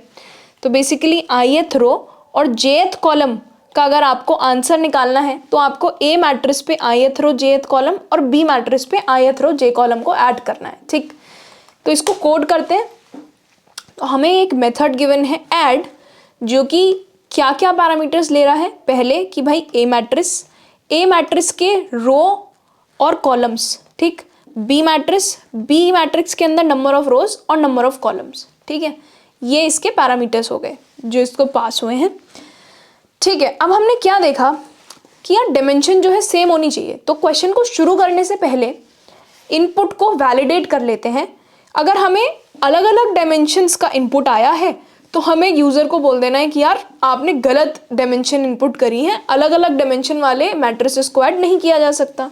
तो R1 अगर R2 के इक्वल नहीं है, ठीक है, रोज दोनों में सेम होनी चाहिए, या फिर C1 C2 के इक्वल नहीं है, बेसिकली दोनों में से कोई एक भी कंडीशन फॉल्स है, तो हमें क्या करना है, हमें आउटपुट देना है wrong input, addition not possible, ठीक है। और हमें इसके आगे कुछ नहीं करना, तो हम यहाँ पे एक रिटर्न कीवर्ड लिख देंगे। इस रिटर्न कीवर्ड से क्या होता है यार, रिटर्न से ये होता है कि ये जो मेथड है ये इस पॉइंट पे रुक जाएगा, इसकी एग्जीक्यूशन यहाँ से रिटर्न कर जाएगी, ठीक है। जहाँ जिसने भी इसको कॉल किया होगा एग्जीक्यूशन वहाँ पर पहुँच जाएगी, आगे कुछ भी रन नहीं होगा। और हमने खाली रिटर्न क्यों लिखा, क्योंकि यार इस मेथड का जो रिटर्न टाइप है वो वॉइड है। वॉइड मतलब कि कुछ भी रिटर्न नहीं करना है, इसलिए हमने रिटर्न के आगे कुछ नहीं लिखा, रिटर्न और सेमीकोलन लगा दिया, ठीक है। अब यार हमें सम कैलकुलेट करना है, उसके लिए हमें क्या करना होगा, हमें सारे के सारे एलिमेंट्स पे ट्रैवर्स करना होगा। उससे पहले हमें अब यार हमें सम कैलकुलेट करना है ए और बी 2D एरेज का, ठीक है। तो मान लीजिए ये सम है, सम की यार डायमेंशंस क्या होंगी, ये बेसिकली यार ये जो R1 है ये R2 के इक्वल ही है और C1 जो है C2 के इक्वल ही है। तो आप यहाँ पे चाहें तो R1 C1 लिख दीजिए, चाहे R2 C2 लिख दीजिए, ठीक है। और यार याद रखिए, जब आप जावा में कोई इंटीजर एरे इनिशियलाइज करते हैं, जैसे कि 26th लाइन पे आपने किया, तो सारी वैल्यूज़ बाय डिफ़ॉल्ट 0 होती हैं। अगर हमने कुछ नहीं डाला है खुद से तो बाय डिफ़ॉल्ट 0 होगा। तो यहाँ पर R1 multiplied by C1 elements होंगे इस 2D एरे के अंदर, उन सब की जगहों पर 0 पड़ा होगा, ठीक है। R1 multiplied by C1 elements हैं जो सारे के सारे 0 हैं इनिशियली, उनको चेंज करेंगे अब हम और उन पे सही वैल्यू डालेंगे जो हमें डालनी है, ठीक है। तो हमारे पास ये एरे है जिसको हमें फिल करना है, सम एरे, सम को हमें फिल करना है। तो सम के ऊपर हम ट्रैवर्स करेंगे। अब एक 2D एरे के ऊपर कैसे ट्रैवर्स करते हैं, नेस्टेड लूप लगा के, उसके नंबर ऑफ रोज और उसके number of columns j less then C1, ठीक है। ये दिमाग में बैठा लीजिए कि I इज रिप्रेजेंटिंग कि कौन से रो नंबर पे हो आप, ये j रिप्रेजेंट कर रहा है कि आप कौन से कॉलम नंबर पे हो, ठीक है, column number and row number. अब मुझे वैल्यू फिल करनी है सम ऑफ आई जे पे, तो बहुत सिंपल है, सम ऑफ आई जे होगा A of I, A of J, A of I J basically plus B of I J, ठीक है। तो बस हमें इतना करना है, इससे हमारा जो आंसर है बन जाएगा। अब जब हमारा आंसर बन जाए तो हमें इसको प्रिंट करके दिखाना है, ठीक है। तो प्रिंट के लिए मैंने एक मेथड ऑलरेडी लिखा हुआ है, स्टैटिक वॉइड प्रिंट मैट्रिक्स, हमने लास्ट क्वेश्चन में भी लिखा था। ये मेथड क्या कर रहा है, इसको जो भी इनपुट मिलता है 2D मैट्रिक्स या एरे, उसको बस ये सिंपली प्रिंट कर देता है, ठीक है। तो मैंने उसके लिए एक अलग से मेथड लिख दिया है जिसको मैं यहाँ पर कॉल करूँगी। प्रिंट करना है मुझे सम। अब मेन मेथड में जाते हैं और इसको कॉल करते हैं। मेन मेथड में मैंने कुछ कोड पहले से लिखा हुआ है। इस कोड में मैं सिर्फ इनपुट ले रही हूँ यूज़र से। मैंने पूछा है यूज़र को कि यार आप ना पहले मैट्रिक्स के रोज एंड कॉलम्स बता दो जो कि R1 C1 में स्टोर्ड है। फिर मैंने पहला मैट्रिक्स इनिशियलाइज किया है। फिर यूज़र को बोला है कि मैट्रिक्स की वैल्यूज़ एंटर कर दो। तो R1 into C1 values user matrix 1 में डालेगा। उसके बाद मैं यूज़र को पूछ रही हूँ कि नंबर ऑफ़ कॉलम्स और नंबर ऑफ़ रोज बता दो मैट्रिक्स 2 के। ये दोनों वैल्यूज़ ये डाल देगा। उसके बाद B लाइन 52 पे सेकेंड मैट्रिक्स जो हमको ऐड करवाना है A के अंदर, वो इनपुट लगाएंगे और B का इनपुट ले लेंगे, ठीक है। इनपुट हम ऑलरेडी देख चुके हैं। उसके बाद मैंने मैट्रिक्स 1 और मैट्रिक्स 2 यहाँ पर प्रिंट किए हैं, ठीक है। तो मेन मेथड में इतना हो रहा है बस। अब हमें क्या करना है, हमें दो मैट्रिक्स को करना है ऐड। तो ऐड मेथड हम कॉल करेंगे और ऐड मेथड क्या क्या मांग रहा है हमसे, ऐड मेथड मांग रहा है A R1C1 B R2C2, ठीक है। तो ये सारी चीज़ें इसको पास कर देंगे। A ही है, R1C1 का नाम भी सेम है और B R2C2 का नाम भी सेम है, ठीक है। आप चाहो तो R1C1 नहीं पास करो, ठीक है, पर फिर आपको क्या करना होगा, यहाँ पे ना बहुत सारी लाइन्स आपको लिखनी पड़ जाएंगी। R1C1 R1 is equal to A dot length, R2 is equal to B dot length, ऐसे ऐसे करके आपको लाइन्स लिखनी पड़ जाएंगी, इसलिए हम यहीं से डायरेक्टली इसको पास कर दे रहे हैं, ठीक है। तो अब इसको रन करके देखते हैं। सो number of rows and columns of matrix 1 input करनी है, तो 2 2 1 2, ये हमने पहला मैट्रिक्स इनपुट दे दिया। अब number of rows and columns of matrix 2 मांग रहा है, ये भी 2 2 देते हैं। इसकी वैल्यूज दे दी 2 4 5 1, ठीक है। तो यार ये आउटपुट आ गया हमारा, मैट्रिक्स 1 ये है, मैट्रिक्स 1 ये है, मैट्रिक्स 2 ये है, and this is the sum of matrix 1 and 2। आप वेरीफाई कर लीजिए, बिल्कुल ठीक सम आया है। 1 और 2 3, 2 और 4 को ऐड किया तो 6, सिमिलरली 3 के अंदर 5 को ऐड किया 8, 4 के अंदर 1 को ऐड किया तो 5, ठीक है। अब एक और इनपुट देकर देखते हैं, एक ऐसा इनपुट देते हैं जिसमें दोनों मैट्रिसेस की डायमेंशन जो है वो अलग हो। अब डायमेंशन अगर अलग है तो एडिशन तो हो नहीं पाएगी। इस केस में हमारा जो प्रोग्राम है वो कैसे बिहेव करेगा ये हम देखते हैं। मान लीजिए मैंने इसको दे दिया 2 और 3, मैट्रिक्स वैल्यूज़ मैं दे देती हूँ। यहाँ पर वैल्यूज़ तो देनी पड़ेंगी क्योंकि अभी पास ऐड वाला मेथड अभी कॉल नहीं हुआ है, और इसको डायमेंशन देते हैं 1 और 2, बेसिकली 1 रो एंड 2 कॉलम्स, ठीक। इसको वैल्यूज़ दे देते हैं कुछ 3 4। तो यार देखो आउटपुट ये आ गया, मैट्रिक्स 1 और 2 तो प्रिंट हुए, पर wrong input, addition not possible. वो आउटपुट क्यों आया, क्योंकि हमने यहाँ पर इस केस को हैंडल किया हुआ है, ठीक है। ये छोटी छोटी जो चीज़ें होती हैं ना, कि गलत इनपुट को हैंडल कर लिया, एक कॉर्नर केस, यही कॉर्नर केस हो गया कि भाई इनपुट ही गलत आ गया है ना। इन चीज़ों को हैंडल करने के एक्स्ट्रा पॉइंट्स मिलते हैं आपको इंटरव्यूज़ में, ठीक है। तो ये 3 लाइनें एक प्रोग्रामर को जज करने के लिए यूज़ की जाती हैं। So now let's move on to the main question. Addition वाला क्वेश्चन तो मैंने यार आपको बस वार्म अप के लिए करवा दिया था, मेन क्वेश्चन हमारा मल्टीप्लिकेशन का है, ठीक है। सो अब हमें एक प्रोग्राम लिखना है to display multiplication of 2 matrices entered by the user. अब देखो प्रोग्राम से पहले हम मैट्रिक्स मल्टीप्लिकेशन एक बार डिस्कस कर लेते हैं। हो सकता है कुछ लोगों को याद हो सकता है कुछ लोगों को याद ना हो कि मैट्रिक्स मल्टीप्लिकेशन कैसे की जाती थी, ठीक है। तो हम एक बार फटाफट रिवाइज कर लेते हैं। सिर्फ मैथ्स देख रहे हैं अभी कि भाई मैथ्स जब हम पढ़ते थे तो मैट्रिक्स कैसे मल्टीप्लाई करते थे, ठीक है। उसके बाद हम प्रोग्राम पे आएंगे। सो लेट्स से आपके पास 2 मैट्रिसेस गिवन है, पहले का नाम A है, दूसरे का नाम B है, ठीक। इसकी डायमेंशन 2 क्रॉस 4 है, B की डायमेंशन 4 क्रॉस 3 है।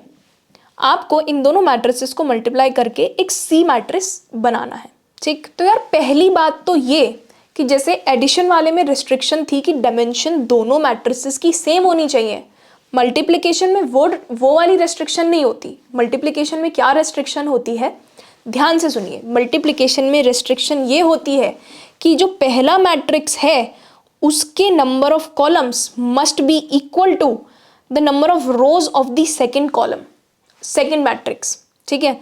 So number of columns of the first matrix must be equal to the number of rows of the second matrix. अगर ये कंडीशन ट्रू नहीं है हम मैट्रिसेस को मल्टीप्लाई नहीं कर पाएंगे, ठीक है। सो देखिए इस केस में इस वाले मैट्रिक्स की डायमेंशन 2 क्रॉस 4 है और बी मैट्रिक्स की डायमेंशन 4 क्रॉस 3 है, ठीक है। तो यार ये 4 और ये 4 इक्वल है क्योंकि C1 is equal to R2, right. तो मल्टीप्लिकेशन हो सकती है। अब कमाल की बात ये है कि यार जो मल्टीप्लिकेशन होके रिजल्ट आएगा ना, उसकी डायमेंशन पता है क्या होगी, उसकी डायमेंशन होगी R1 क्रॉस C2, ठीक है। तो इसेंशियली हमने क्या देखा कि यार अगर एक मैट्रिक्स है हमारे पास R1 क्रॉस C1 डायमेंशन का और दूसरा मैट्रिक्स है हमारे पास R2 क्रॉस C2 डायमेंशन का, और अगर हमें इनकी मल्टीप्लिकेशन करनी है, मल्टीप्लिकेशन को यार मैं डॉट लगा दे रही हूँ बार बार साइन ना बनाना पड़े इसलिए, तो उसके लिए कंडीशन क्या है, कंडीशन ये है कि ये C1 और R2 दोनों इक्वल होने चाहिए और जो रिजल्टेंट मैट्रिक्स आएगा उसकी डायमेंशन R1 क्रॉस C2 होगी, ठीक है। अब ज़रा इन मैट्रिसेस को देखिए दोनों को, मैंने ना इनके अंदर कुछ लिख रखा है, मैंने बस ये ना कुछ वेरिएबल्स के नाम लिख दिए हैं। आप ऐसा समझिए A00 अगर लिखा हुआ है तो इसका मतलब है कि मैं A00 को रेफ़र कर रही हूँ, ठीक है। अगर कहीं पर लिखा हुआ है B21 तो इस B21 का मतलब B21 है। बार बार ये लंबे फॉर्म में लिखने की जगह मैंने उसको शॉर्ट फॉर्म में लिख दिया है। बेसिकली B21 लिखा है तो हम सेकेंड रो और फर्स्ट कॉलम को रिप्रेजेंट कर रहे हैं, ठीक है। ये इंडाइसेस कैसे लिखते हैं ये हम ऑलरेडी डिस्कस कर चुके हैं। मैंने येलो कलर के पेन से सारे रो नंबर्स लिखे हैं। देखिए यहाँ पे A लिखा 4 बार और सब में 0 0 लगा दिया। इसका मतलब ये जो सारे के सारे हैं 0th रो में हैं। उसके बाद मैंने ग्रीन पेन से सब में कॉलम्स डाल दिए। जब पहला वाला कॉलम होगा उसमें सारे में मैंने 0 लिखा है, इधर 1 लिखा है, यहाँ 2, यहाँ पे 3, ठीक है। इस तरह से आप जो है लिख सकते हैं इसको, ठीक है। सो इसेंशियली मैंने वैल्यूज़ डायरेक्टली लिखने की जगह, मतलब मैंने ऐसा 4 5 6 7 लिखने की जगह A00 A01 लिख दिया है। A00 बेसिकली मान लीजिए 4 अगर हम यहाँ लिख दें तो A00 की वैल्यू 4 है। और A00 ही क्यों लिखा मैंने, XYZ इस तरह के वेरिएबल्स क्यों नहीं दिए, क्योंकि मैं रिप्रेजेंट करना चाहती थी कि भाई जो A00 है ना वो A00 इसको रिप्रेजेंट कर रहा है, ठीक है। हमें ईज हो समझने में कि हमें किन को मल्टीप्लाई करना है, इसलिए डायरेक्टली इंडाइसेस की फॉर्म में मैंने वेरिएबल्स के नाम लिख दिए हैं, ठीक है। सो नाउ ये दो मैट्रिसेस जो हैं हमारे पास इनपुट में गिवन है, ये मैट्रिक्स अपने को कैलकुलेट करना है। इसका हमें कुछ नहीं पता, ठीक है। हमें बस इतना पता है कि इसकी जो डायमेंशन है वो 2x3 होगी। तो हमें क्या वैल्यूज़ कैलकुलेट करनी होंगी यार, हमें 6 वैल्यूज़ कैलकुलेट करनी होंगी, है ना। C00 01 02 10 11 and 12। तो C00 अगर हमें कैलकुलेट करना है, ध्यान से सुनिए, C00 क्या एलिमेंट है, C00 0th रो और 0th कॉलम का एलिमेंट है। तो यार जो भी रो नंबर है, ठीक है, जो भी रो नंबर है उस वाली रो को तो आप उठाएंगे A मैट्रिक्स से, पहले मैट्रिक्स से। जो भी कॉलम नंबर है उस कॉलम को आप उठाएंगे B मैट्रिक्स से, ठीक है। तो अगर आप C00 कैलकुलेट कर रहे हैं तो आपको कुछ ऑपरेशन करना है पहले मैट्रिक्स की 0th रो पे और दूसरे मैट्रिक्स की 0th कॉलम पे। एक और एग्जांपल लेते हैं, मान लीजिए मुझे C12 कैलकुलेट करना है तो कुछ ऑपरेशन करना होगा। ये ऑपरेशन क्या है मैं अभी बताऊंगी आपको। अगर मुझे C12 निकालना है तो इसमें 1 क्या रिप्रेजेंट कर रही है, रो, और इसमें 2 क्या रिप्रेजेंट कर रहा है, कॉलम। और ये जो 1 रो है ये 1 रो लेके जानी है मुझे A मैट्रिक्स पे, ठीक है। अगर मुझे C12 निकालना था तो मुझे रो देखनी है पहले वाले मैट्रिक्स की और कॉलम देखना है मुझे जो कि 2 है दूसरे वाले मैट्रिक्स का। तो C12 अगर मुझे निकालना है तो 1 तो फर्स्ट रो देख रहे हैं हम A मैट्रिक्स की और सेकेंड कॉलम देख रहे हैं हम B मैट्रिक्स का, ठीक है। मैं इंडाइसिस के टर्म्स में यहाँ पर बात कर रही हूँ। तो if I am saying second column it means second index वाला कॉलम, ठीक है। एक बार और समझते हैं भाई, देखो अगर मुझे मान लो C10 निकालना है तो इसमें जो भी रो नंबर है उस रो पे मुझे A वाले मैट्रिक्स में जाना है। C10 में क्या है, रो नंबर 1, तो फर्स्ट रो यहाँ से लेनी है और 0 कॉलम नंबर है तो 0th कॉलम यार यहाँ से लेना है, ठीक है। सो इसेंशियली जब मुझे C00 कैलकुलेट करना है तो मुझे इस वाली रो और इस वाले कॉलम में कुछ ऑपरेशन करनी है। बेसिकली इस ऑपरेशन का नाम ना फिलहाल मैं मल्टीप्लिकेशन बोल देती हूँ कि मुझे यार ये वाली रो और ये वाला कॉलम मल्टीप्लाई करना है। अगर मुझे C01 कैलकुलेट करना है तो मुझे यहाँ से 0th रो और यहाँ से फर्स्ट कॉलम को मल्टीप्लाई करना है। अगर मुझे C02 कैलकुलेट करना है तो मुझे 0th रो यहाँ से और सेकेंड कॉलम यहाँ से मल्टीप्लाई करने हैं, ठीक है। 10 अगर मुझे कैलकुलेट करना है तो फर्स्ट रो यहाँ से और 0th कॉलम यहाँ से, ठीक। अगर मुझे C11 कैलकुलेट करना है तो फर्स्ट रो यहाँ से और फर्स्ट कॉलम यहाँ से। सिमिलरली फॉर C12 के लिए फर्स्ट रो ये और सेकेंड कॉलम ये, ठीक है। तो क्या कौन सी रो और कौन सा कॉलम हमें मल्टीप्लाई करना है, कौन सी वैल्यू निकालने के लिए, ये हमें समझ आ गया। अब एक रो और एक कॉलम को मल्टीप्लाई करने का क्या मतलब है, दो नंबर्स तो नहीं है जो जिनको हम डायरेक्टली मल्टीप्लाई कर दें।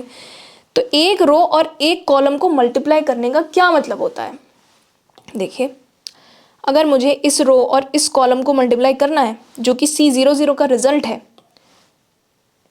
तो यार वो ये चीज़ होगी कि मुझे कॉरस्पॉन्डिंग एलिमेंट्स उठाने हैं। यहाँ से A00 उसको मल्टीप्लाई करना है मुझे B00 में, ठीक।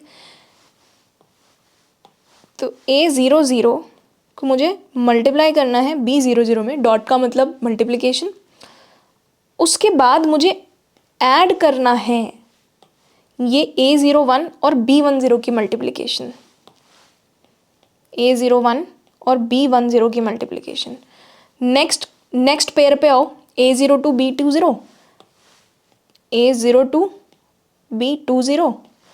उसके बाद अगला pair A03 B30, A03 B30, ठीक है। तो बेसिकली पेयर वाइज आपको मल्टीप्लिकेशन करनी है। पहला पेयर ये, दूसरा पेयर ये, तीसरा पेयर ये और चौथा पेयर ये। पेयर वाइज मल्टीप्लिकेशन करनी है और इन सारे रिजल्ट्स को कर देना है आपको ऐड। ये मतलब होता है एक रो और कॉलम को मल्टीप्लाई करने का, ठीक है। तो अब अगर मान लो मुझे C02 का रिजल्ट लिखना है, C02 का रिजल्ट क्या आएगा?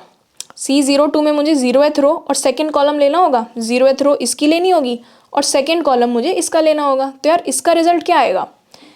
कॉरस्पॉन्डिंग पेयर्स उठाऊंगी, ये पेयर है ना, इनको मल्टीप्लाई कर दूंगी, A00 B02। उसके बाद अगला पेयर A01 B12। सिमिलरली बाकी पेयर्स को भी मैं ऐड कर दूंगी, ठीक है। इसको इसमें मल्टीप्लाई करके ऐड कर दूंगी, ठीक है। अब अगर आपने एक चीज़ नोटिस करी तो वो ये है कि यार जब हम ये रोज और कॉलम्स को मल्टीप्लाई कर रहे हैं तो जितनी जो वैल्यूज़ हमें मल्टीप्लाई करने वाली हैं वो इस C1 के इक्वल है। C1 या R2 जो दोनों की सेम है, बेसिकली 4, ये वाली डायमेंशन 4 थी ना दोनों की। इसमें तो नंबर ऑफ रोज 4 थी, इसमें नंबर ऑफ कॉलम्स 4 थे और इसके अंदर नंबर ऑफ रोज 4 थी, ठीक है।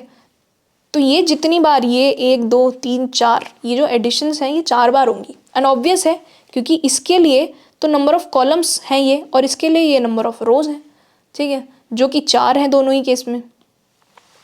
तो यहाँ पर जो एडिशन है वो 4 बार हो रही है, ठीक। सिमिलरली यार अभी तो हमने खाली इस रो के एग्जाम्पल लिखे थे, अगर इस वाली रो के हमने एग्जाम्पल्स लिखे थे। अगर मुझे इस वाली रो की वैल्यूज़ कैलकुलेट करनी है तो मान लीजिए C10 का आंसर अगर कैलकुलेट करना है तो C10 क्या होगा? फर्स्ट रो यहाँ से और 0th कॉलम यहाँ से। उसका रिजल्ट आप यहाँ देख सकते हैं, A10 B00, A11 B10, A13 B20, A13 और B30, ठीक है। कॉरस्पॉन्डिंग पेयर्स को अपन ने मल्टीप्लाई करके ऐड कर दिया, ठीक है।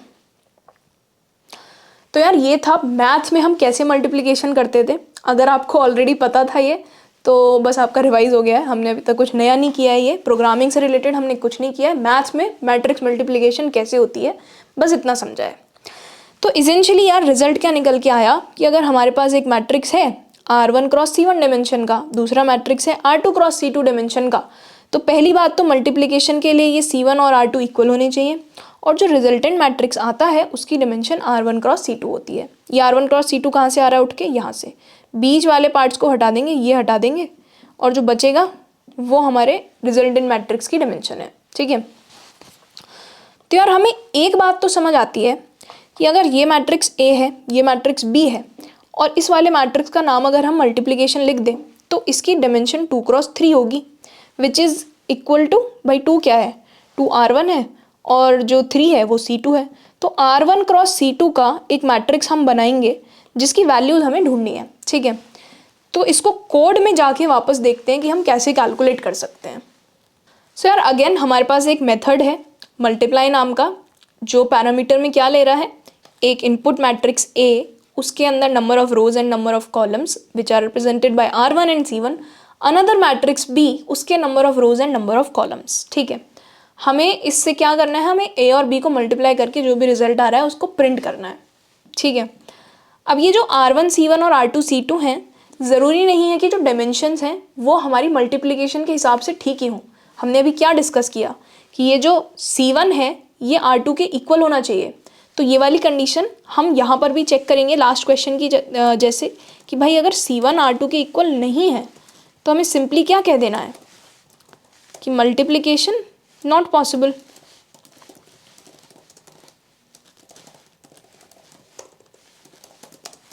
भाई रॉन्ग डायमेंशन दिया आपने, इसलिए मल्टीप्लिकेशन नहीं हो सकती।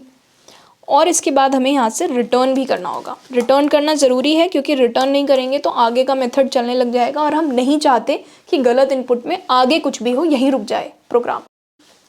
ठीक है, तो यार हमें एक आंसर एरे चाहिए होगा। हमें ये तो पता है कि ये जो आंसर एरे है, चलिए इसका नाम मल्टीप्लिकेशन MUL लिख देते हैं। इसकी साइज़ क्या होगी ये तो हमें पता है, इसका साइज़ होगा R1 C2। ये हमने अभी देखा है कि भाई C1 और R2 इक्वल होने चाहिए और R1 और C2 जो है रिजल्टेंट मैट्रिक्स की डिमेंशन होती हैं। अब देखो इनिशियली इन सारी जगहों पर 0 पड़ा होगा, ठीक है, खाली नहीं होता है, 0 होता है। जावा में एक डिफ़ॉल्ट एरे की डिफ़ॉल्ट अगर इंटीजर एरे बनाया है तो सारी वैल्यू 0 से इनिशियलाइज होती हैं बाय डिफ़ॉल्ट। सो यार अब हमें क्या करना है, हमें इस रिजल्टेंट मैट्रिक्स जिसका नाम MUL है, जिसको मैं मल्टीप्लिकेशन बोलूँगी, ठीक है, उसको फिल करना है। उसके अंदर R1 cross C2, R1 into C2 values हैं, उन सारी वैल्यूज़ को हमें फिल करना है। ठीक है, तो हम फिल करने के लिए क्या करेंगे, सारे के सारे वैल्यूज़ पे, सारे सारे इंडाइसेस पे पहले ट्रैवर्स करेंगे। अब एक 2D मैट्रिक्स पे कैसे ट्रैवर्स करते हैं, जिस 2D मैट्रिक्स का जो डायमेंशन है वो R1 क्रॉस C2 है, उस पर कैसे ट्रैवर्स करेंगे, I is equal to 0, I less than R1 for int J is equal to 0, J less than C2, J plus plus. यार ये चीज़ याद रखिएगा कि ये जो I वाला लूप है, I is representing row number, कि आप इस वक्त कौन से रो नंबर पे हैं, और J रिप्रेजेंट कर रहा है कि आप इस वक्त कौन से कॉलम नंबर पे हैं। तो बेसिकली आप जब यहाँ पर कुछ भी लिख रहे हैं तो हम मल्टीप्लिकेशन ऑफ IJ के साथ डील कर रहे होंगे। ठीक है, हमें यहाँ पर बेसिकली मल्टीप्लिकेशन ऑफ IJ की वैल्यू कैलकुलेट करनी है। अब वो कैसे कैलकुलेट होगी, यार एडिशन के केस में तो सिंपल थी ये चीज़, या आपने डायरेक्टली AIJ प्लस BIJ लिख दिया था सम को। पर मल्टीप्लिकेशन के केस में कोई डायरेक्ट वैल्यू नहीं आती। स्क्रीन पे देखिए, मल्टीप्लिकेशन के केस में क्या होता है, मल्टीप्लिकेशन के केस में यार कुछ तो मल्टीप्लिकेशंस हो रही हैं A और B के अंदर, A और B की कुछ वैल्यूज़ की, और वो ऐड हो रही हैं, तो कोई डायरेक्ट वैल्यू नहीं आती। कुछ सर्टेन नंबर ऑफ मल्टीप्लिकेशंस हो रही हैं जो कि ऐड होती हैं। ठीक है, अब ये मल्टीप्लिकेशंस कितनी हैं, एडिशन ऑपरेशन हम कितनी बार कर रहे हैं, ये क्या है यार, देखिए जब आप C10 लेट्स से C10 हम कैलकुलेट कर रहे हैं तो हम फर्स्ट रो यहाँ से और 0th कॉलम यहाँ से, है ना, इसको उठा करके मल्टीप्लाई कर रहे हैं। तो कितने पेयर्स हैं ये, एक ये है, एक ये है, एक ये है और एक ये है, विच इज़ इक्वल टू 4। इसेंशियली यार ये जो 4 है ना, ये वाला 4 है। मान लीजिए अगर आपके पास एरे होता 2 क्रॉस 100 और 100 क्रॉस 5 का, तो जब आप ये मल्टीप्लिकेशन कर रहे होते तो आपको 100 पेयर्स मिलते ना, आपको उन 100 पेयर्स पे जा कर के कॉरस्पॉन्डिंग वैल्यूज़ को मल्टीप्लाई करना होता और ऐड करना होता। तो आप 100 पेयर्स पे क्या मैन्युअली जाते, नहीं ना। तो इसका मतलब क्या हुआ, इसका मतलब ये हुआ कि हमें एक और लूप चाहिए जो हमारी ये वाली एडिशन करने में मदद करे मल्टीप्लिकेशन के बाद। ठीक है, कॉरस्पॉन्डिंग वैल्यूज़ को बेसिकली मल्टीप्लाई करे और ऐड कर दे सबके रिजल्ट्स को, उसके लिए हमें एक और लूप चाहिए। अब वो लूप कितनी बार चलना चाहिए, जितनी बार एडिशन करनी है, जितने नंबर्स को मल्टीप्लाई करके ऐड करना है। कितने नंबर्स को करना है, 4 नंबर्स को करना है ना। मान लीजिए इसको और इसको मल्टीप्लाई कर रहे हैं तो कितने हुए, ये 4 हैं ये, और ये भी 4 ही हैं। तो बेसिकली 4 बार आपको एक और लूप लगाना होगा जो 4 बार चलेगा। यहाँ पर अगर 100 होता और यहाँ भी 100 होता तो लूप लगाते जो 100 तक चलता। तो बेसिकली जो ये लूप है ये कितनी बार चल रहा है, ये क्या है, R1 क्रॉस C1 और ये R2 क्रॉस C2। तो ये जो लूप है ये R2 टाइम्स या C1 टाइम्स चलेगा। C1 और R2 दोनों की वैल्यूज़ इक्वल हैं, तो आप C1 लिख दो या R2 लिख दो। ठीक, तो बेसिकली इतना तो पता चल गया है कि एक लूप और चाहिए मुझे यहाँ पर। वो मैं कितनी टाइम्स चलाने वाली हूँ, C1 टाइम्स। ठीक है, जो कि R2 भी हो सकता था क्योंकि दोनों की वैल्यू इसेंशियली सेम है। और ये जो मल्टीप्लिकेशन IJ है ये इसके अंदर कैलकुलेट होगा। ठीक है,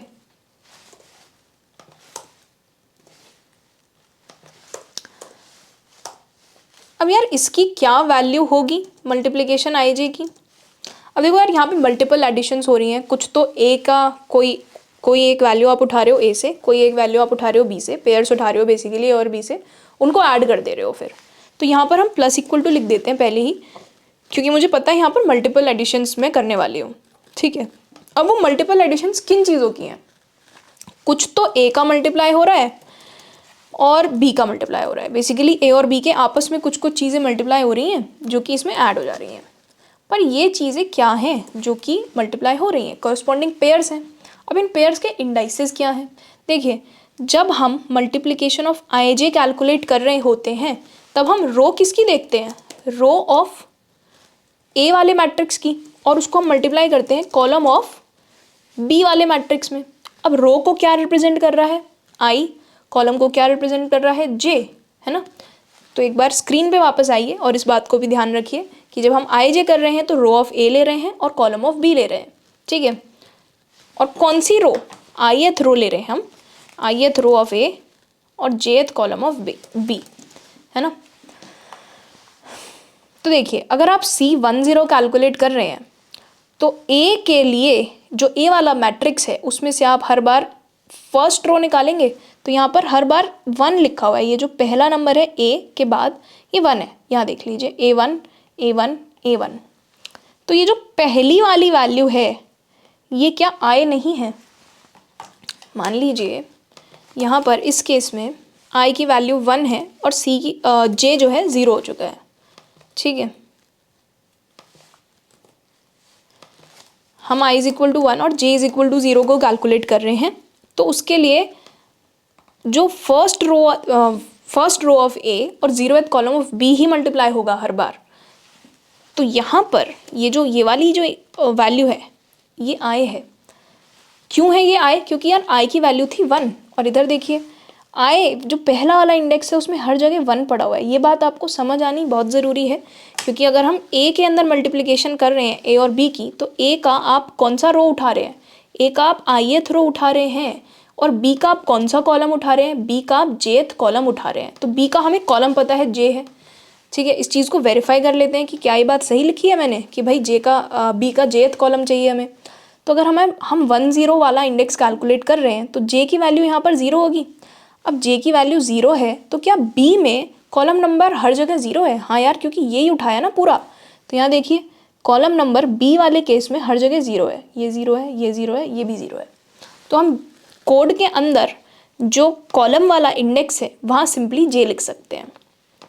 अब बात रही इन दो इंडाइसेस की, यहाँ क्या आना चाहिए? देखिए, जब आप इस पे मूव कर रहे हैं और जब आप इस पे मूव कर रहे हैं तो यहाँ देखिए a के केस में जो कॉलम है 0 1 2 3, ठीक है। तो a के केस में जो कॉलम्स थे वो कैसे मूव हो रहे हैं? 0 1 2 3, राइट। b के केस में ये b है और b यहाँ मल्टीप्लाइज हो रहे हैं ये वाले। इसके केस में रोज नंबर देखिए, रो यहाँ पे 0 है, ये 1 है, ये 2 है, ये 3 है। तो b के केस में जो रोज वेरी कर रही हैं वो भी 0 1 2 3 पैटर्न के टर्म में ही कर रही हैं। अब ये 0 1 2 3 कहाँ से आएगा हमारे पास? यार हमने एक लूप लिख रखा है जो कि 0 से C1 तक चलता है और हमें 4 ही एडिशंस करने हैं। तो इसेंशियली यहाँ पर हम k लिखना चाहते हैं। समझिए इस बात को, k की वैल्यू 0 से 3 तक वैरी करेगी इस लूप के थ्रू, और मुझे हर बार a के केस में यहाँ पर 0 रखना था जब मैं मल्टीप्लिकेशन आई जे कैलकुलेट कर रही थी, और k को वैरी कराना था 0 से 3, ठीक है। तो multiplication of I J plus equal to आ गया a ऑफ आई के इंटू बी ऑफ के जे, ठीक। अगर नहीं समझ आया तो इसको एक बार और समझिए। ये जो k हम चाहते हैं, ये जो k वैल्यू है वो k वैल्यू एक तो ये वाली वैल्यू है, a के केस में वो कॉलम नंबर है जो सेकंड वाले पे लिखा हुआ है, सेकंड इंडेक्स पे लिखा हुआ है कॉमा के बाद, वो 0 1 2 3 है, वो वेरी कर रही है। रो तो फिक्स थी, रो 1 थी हर बार i के बराबर, तो रो वाले इंडेक्स में हमने i लिख दिया और कॉलम वाले इंडेक्स में हमने k लिख दिया। जबकि b के केस में कॉलम नंबर फिक्स था और वो क्या फिक्स था? j फिक्स था, और जो रो नंबर था देखिए 0 1 2 3, ये वाला, तो ये वेरी कर रहा था, इसलिए b के केस में b kj को पिक किया गया, ठीक है। अब अगर आप इन तीनों लूप्स को यूज़ करके ये पूरा फॉर्मूला बनाते हैं ना, मल्टीप्लिकेशन ऑफ आई जे, सारी वैल्यूज़ फिल करते हैं, तो आपको ये जो मैट्रिक्स दिख रहा है और जो मैंने यहाँ पर वैल्यूज़ ये लिखी हैं, C10 की ये आई थी, C00 की ये आई थी, तो ये एग्जैक्टली सेम चीज़ बन जाएगी। ठीक है, तो यार यही हमारा मल्टीप्लिकेशन है। अब हम प्रिंट कर लेते हैं अपने आंसर को कि भाई मल्टीप्लिकेशन क्या होगा दो मैट्रिसेस का, मल्टीप्लाई, और मल्टीप्लाई तो हम मेन में कॉल करेंगे, मेन में। अब यहाँ पर हम मल्टीप्लिकेशन वाले को खाली प्रिंट कर देते हैं, प्रिंट मैट्रिक्स और मल्टीप्लाई। अब मेन में जाते हैं नीचे और मल्टीप्लाई को कॉल करते हैं। ठीक है, ऐड को कर देते हैं कमेंट और मल्टीप्लाई को कॉल करते हैं। मल्टीप्लाई भी सेम ही तरीके से कॉल होना है, सेम पैरामीटर्स जा रहे हैं इसके अंदर भी, A R1 C1 B R2 C2। ये A R1 C1 B R2 C2 ये सब यूज़र से इनपुट लिया गया है। ठीक है, पहला एलिमेंट, पहला मैट्रिक्स इनपुट लिया गया है और ये दूसरा मैट्रिक्स जो है इनपुट लिया गया है। ठीक है, फिर उसके बाद हमने इन दोनों को प्रिंट कर दिया है, ओरिजिनल मैट्रिसेस को। उसके बाद हम मल्टीप्लाई कॉल कर रहे हैं, मल्टीप्लाई मेथड के अंदर हमने रिजल्ट को प्रिंट किया है। ठीक है, तो इसको रन करके देखते हैं। तो इनपुट देते हैं 2 3 number of rows and number of columns, 2 rows 3 columns. Matrix values देते हैं 1 2 1 3 1 2। ठीक है, दूसरे वाले में देते हैं 3 क्रॉस 2, ये वाला जो नंबर है ये और ये सेम दे रही हूँ यहाँ पर। ठीक है, R1 C1 और R2 बेसिकली, और इसकी वैल्यूज देते हैं 2 1, थोड़ा सिंपल दे रहे हैं जो ऐड करके वेरीफाई इजीली हो जाए, 1 3 और 1 1। ठीक है यार, तो ये हो गए हमारे दो मैट्रिसेस और इनकी मल्टीप्लिकेशन करिए हमने प्रिंट। अगर आप इनको मल्टीप्लाई करके देखेंगे, इसको इससे पूरी इस वाली रो को इस वाले कॉलम से, फर्स्ट कॉलम से मल्टीप्लाई करेंगे। ठीक है, और ऐड करेंगे तो 5 आएगा। देख लेते हैं, 1 into 2 2, 2 into 1 1, 1 into 1 1, which is adding which makes 5। ठीक है, तो मल्टीप्लिकेशन ऑफ टू मैट्रिसेस हमारा बिल्कुल ठीक आ रहा है। 2 क्रॉस 2 साइज़ का आना चाहिए था, क्योंकि ये तो 2 क्रॉस 3 है, ये 3 क्रॉस 2 है, तो 3 इनकी कॉमन डायमेंशन है, उसको हटा दो, बाकी जो बचा वो रिजल्टेंट मैट्रिक्स की डायमेंशन होती है। तो 2 क्रॉस 2 का मैट्रिक्स हमारे पास आना चाहिए था, जो कि आ गया है। ठीक है, अब यार हम इसका करते हैं एक ड्राई रन, क्योंकि 3 लूप्स लगे हैं, हो सकता है थोड़ा बहुत कन्फ्यूजन रह गया हो, जो कि ड्राई रन देख करके मिट जाएगा। और अगर ऑलरेडी मिट चुका है तो आप ड्राई रन अपने हाथ से एक बार करके देख लीजिए वीडियो को, ये वाला पार्ट आप स्किप कर सकते हैं। ठीक, सो यार हमारे पास एक मैट्रिक्स है A, एक मैट्रिक्स है B, जो मैंने सेम लिखे हैं जो अभी हमने इनपुट लिया था, और उसका जो रिजल्ट है वो 5 8 9 8 यही कैलकुलेट हुआ था हमारा रिजल्ट भी। तो हम इसी पर अपना ड्राई रन करेंगे। ठीक है, तो यार ये हमारा कोड है जिसमें R1 की वैल्यू पास हुई है 2, C1 की 3, इसकी 3 और इसकी 2। ठीक है, पहली लाइन में हम चेक कर रहे हैं क्या C1 R2 के इक्वल नहीं है। यार C1 R2 के इक्वल है तो हम यहाँ नहीं जाएंगे। ठीक, उसके बाद हमने एक मल्टीप्लिकेशन नाम का नया एरे बनाया जिसका साइज़ है R1 क्रॉस C2, जिसकी डायमेंशन है R1 cross C2, which is equal to 2 cross 2। तो यहाँ पे मैंने 2 क्रॉस 2 का एक खाली मैट्रिक्स बना दिया है जिसमें इनिशियली सब में 0 पड़ा होगा, जो मैंने नहीं लिखा है। ठीक है, उसके बाद हम पहले लूप पर आते हैं, i इज इक्वल टू 0 से शुरू होगा ये लूप। ठीक है, i is equal to 0 and i is i less than R1, R1 की वैल्यू 2 है फिलहाल, तो हाँ जी i is equal to 0 condition satisfied. तो j की वैल्यू 0 हो जाएगी, उसके बाद j का लूप शुरू होगा j इज इक्वल टू 0 से, फिर k की वैल्यू 0 होगी। ठीक है, अब k की वैल्यू क्या है यार, 0। अंदर आएंगे, इस वाली लाइन पे आएंगे, यहाँ आ गए। यहाँ पे हम क्या कैलकुलेट कर रहे हैं, हम यहाँ कैलकुलेट कर रहे हैं मल्टीपल ऑफ 0 0, क्योंकि i और j दोनों की वैल्यू 0 है। अभी k की वैल्यू 0 है। ठीक है, तो k की वैल्यू 0 के लिए क्या मल्टीप्लिकेशन हो रही है यहाँ पे, a of i k, i की वैल्यू खुद 0 है, k की वैल्यू भी 0 है, into b of kj, k भी 0 है और j भी 0 है, तो ये दोनों नंबर्स जो हैं मल्टीप्लाई हो जाएंगे। ठीक, तो मल्टीपल ऑफ i j में फ़िलहाल क्या आएगा, फ़िलहाल यहाँ आएगा 1.2। ठीक है, उसके बाद k की वैल्यू, उसके बाद k की वैल्यू चेंज होकर 1 हो जाएगी।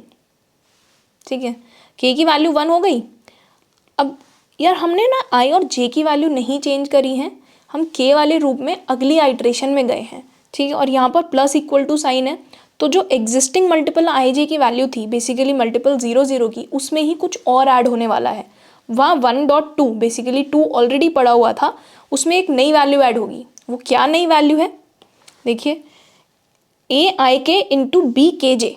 आई तो 0 ही है, आई 0 ही है और जे भी 0 है। के की वैल्यू लेकिन अब 1 हो चुकी है, तो इन दोनों जगहों पर 1 आ जाएगा, ठीक है। तो इसेंशियली आप 0 1 और 1 0 इस वाले पेयर को मल्टीप्लाई कर रहे हैं। तो देखा आपने कैसे आपने पहले इन दोनों को मल्टीप्लाई करा, उसके बाद रिजल्ट में इन दोनों की मल्टीप्लिकेशन को जाकर ऐड कर दिया, ठीक।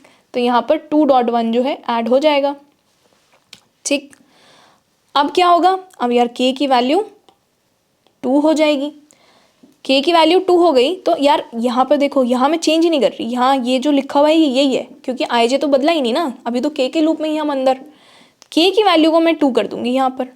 अगर के की वैल्यू 2 हो जाती है तो इस बार क्या मल्टीप्लिकेशन हो रही है, इस बार ये वाली चीज़ 0 2 एंड 2 0 मल्टीप्लाई हो रहे हैं, ठीक है। तो 1 इंटू 1 मल्टीप्लाई होगा। अब के की वैल्यू 3 हो जाएगी, जो कि सही नहीं है, क्योंकि C1 क्या है 3 है और 3 लेस देन 3 नहीं होता, इसलिए हम इस वाले लूप से अब बाहर आ जाएंगे, ठीक है।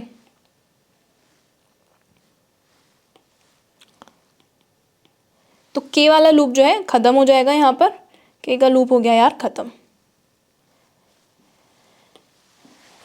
जब के का लूप खत्म हुआ तो यार हमारी ना ये वाली वैल्यू फाइनलाइज हो चुकी है 0 0 की। अब जे की वैल्यू हो जाएगी 1। जे की वैल्यू 1 का मतलब हुआ अब हम आंसर किसका भर रहे हैं, multiple of 0 1 which is this space, ठीक। उसके लिए अब के की वैल्यू यार फिर से 0 से शुरू होगी। के की वैल्यू 0 है तो आप क्या क्या कौन से दो नंबर आप ऐड कर रहे हैं के इक्वल टू 0 के लिए, देखिए मल्टीपल ऑफ 0 1 इस बार कैलकुलेट हो रहा है और उसमें ए ऑफ आई की वैल्यू 0 है और के की वैल्यू 0 है, इंटू बी ऑफ के की वैल्यू 0 है और जे की वैल्यू 1 है, ठीक है। इस बार यार आई जे कहाँ पर लिखे हुए हैं, यहाँ पर आई लिखा हुआ है और यहाँ पर जे लिखा हुआ है, तो ये दोनों चीज़ें तो फिक्स रहेंगी जब तक ये के का लूप चलेगा, ठीक है। तो 0 0 is this and 0 1 is this, क्योंकि हम ये वाला आंसर कैलकुलेट कर रहे हैं ना, तो इसके लिए हमें, अगर हम ये वाला आंसर कैलकुलेट कर रहे हैं तो रो तो यही रहेगी और कॉलम ये रहेगा, ठीक है। तो ये वाली दोनों वैल्यूज़ मल्टीप्लाई हो जाएंगी, तो 1 इंटू 1 इज़ 1 इजेंशली, सो 1 प्लस उसके बाद के की वैल्यू को हम कर देंगे 1। के की वैल्यू 1 होगी तो यहाँ पर 1 हो जाएगा, ठीक है। यहाँ 1 हो जाएगा तो कौन सी दो वैल्यूज़ ऐड होंगी, ये और ये, इनकी मल्टीप्लिकेशन, तो 6 ऐड होगा अब, ठीक है। अब के की वैल्यू 2 हो जाएगी, के की वैल्यू 2 हुई तो यहाँ पर और यहाँ पर इन दोनों जगहों पर 2 आ जाएगा। So now these two values भी विल बी मल्टीप्लाइड 0 2 और 2 1 विच इज एसेंशियली 1 इंटू 1, तो यहाँ पर 1 ही ऐड होगा, ठीक है। उसके बाद के की वैल्यू 3 हो जाएगी which will violate the condition और हम के लूप से बाहर आ जाएंगे। हम के लूप से बाहर आ जाएंगे तो हम इसको हटा देते हैं। अब केस के लूप से हम जैसे ही बाहर आए तो जे की वैल्यू 2 हो गई which will again break the condition. J 2 तक नहीं जा सकता, जे की वैल्यू सिर्फ 0 और 1 हो सकती थी, तो जे का लूप भी ब्रेक हो जाएगा। चलो जी, जे का लूप ब्रेक हो गया। जे का लूप ब्रेक होने के बाद आई का लूप एक इंक्रीज होगा, तो अब हम इसेंशियली फर्स्ट रो पर आ गए हैं। आई इज इक्वल टू 1 के लिए जे की वैल्यू 0 से शुरू होगी, ठीक है, और के की वैल्यू अगेन 0 से शुरू होगी, तो हम यहाँ पर 1 और 0 का आंसर कैलकुलेट कर रहे होंगे। इसेंशियली फर्स्ट रो और 0th कॉलम, ठीक है। अब के की वैल्यू जब 0 होगी तो आप ये वाले इंडेक्स को, ये वाले एलिमेंट को और ये वाले एलिमेंट को मल्टीप्लाई कर रहे होंगे, तो यहाँ पर आप 3 इंटू 2 लिखेंगे। अगर आप यहाँ पर भी वैल्यूज़ लिख दें तो ये इस तरह से कुछ दिख रहा होगा, A of I is 1, K is 0 multiplied by B of K which is 0 and J is also 0, ठीक है। सो 1 0 एंड 0 0, ठीक है। तो फर्स्ट रो और 0th कॉलम अभी मल्टीप्लाई हो रहा है। तो अब जब i की वैल्यू 1 और j की वैल्यू 0 हो चुकी है तो k का लूप फिर से 0 से शुरू होगा और इस बार हम आंसर कैलकुलेट कर रहे होंगे multiple of 1 0 which is essentially this cell. ठीक है, और इसका आंसर क्या लिख रहे होंगे हम? देखो 1 0 का एसेंशियली मतलब ये होगा कि फर्स्ट रो यहाँ से और 0th कॉलम यहाँ से। ठीक है, तो इनकी वैल्यूज़ को अब हम मल्टीप्लाई करने जा रहे हैं, 3 और 2 को आपस में, फिर 1 1 को, फिर 2 1 को और सबको ऐड कर देंगे। ठीक है, वो हम कैसे करेंगे? के लूप से। तो जब के की वैल्यू 0 होगी तब हम a of i which is 1, के यहाँ पर के है, अभी के लिखते हैं, b यहाँ पर भी के है और j 0 है। तो यार ये 1 0 तो फिक्स ही रहेंगे जब तक ये के का लूप पूरा नहीं हो जाता। ठीक, तो k की वैल्यू यहाँ पर इनिशियली 0 होगी, सो हम इसेंशियली 1 0 और 0 0 इन दोनों नंबर्स को मल्टीप्लाई करेंगे और अपने मल्टीपल i 0 वाले वेरिएबल में फ़िलहाल यहाँ पर इसको लिख देंगे ऐसे। ठीक, फिर k की वैल्यू यार 1 हो जाएगी तो ये दोनों वैल्यूज़ 1 हो जाएंगी, उसके बाद ये दोनों 1 हो गई तो 1 1 और 1 0 ये दोनों मल्टीप्लाई होंगे which is nothing but 1 only, 1 into 1, right.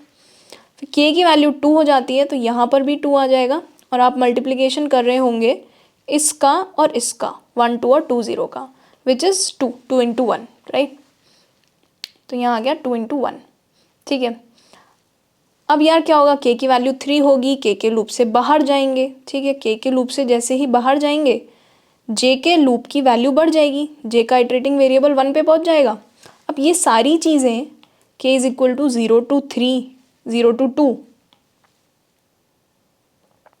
Repeat होंगी मल्टीप्लिकेशन ऑफ 1 1 की वैल्यूज़ फिल करने के लिए, which is essentially this cell. तो यहाँ पर क्या वैल्यूज़ ऐड हो रही होंगी? 1 यहाँ से और 1 यहाँ से, सो 1 into 3 प्लस 1 into ये वाला 3 into 1 लिखते हैं इसको,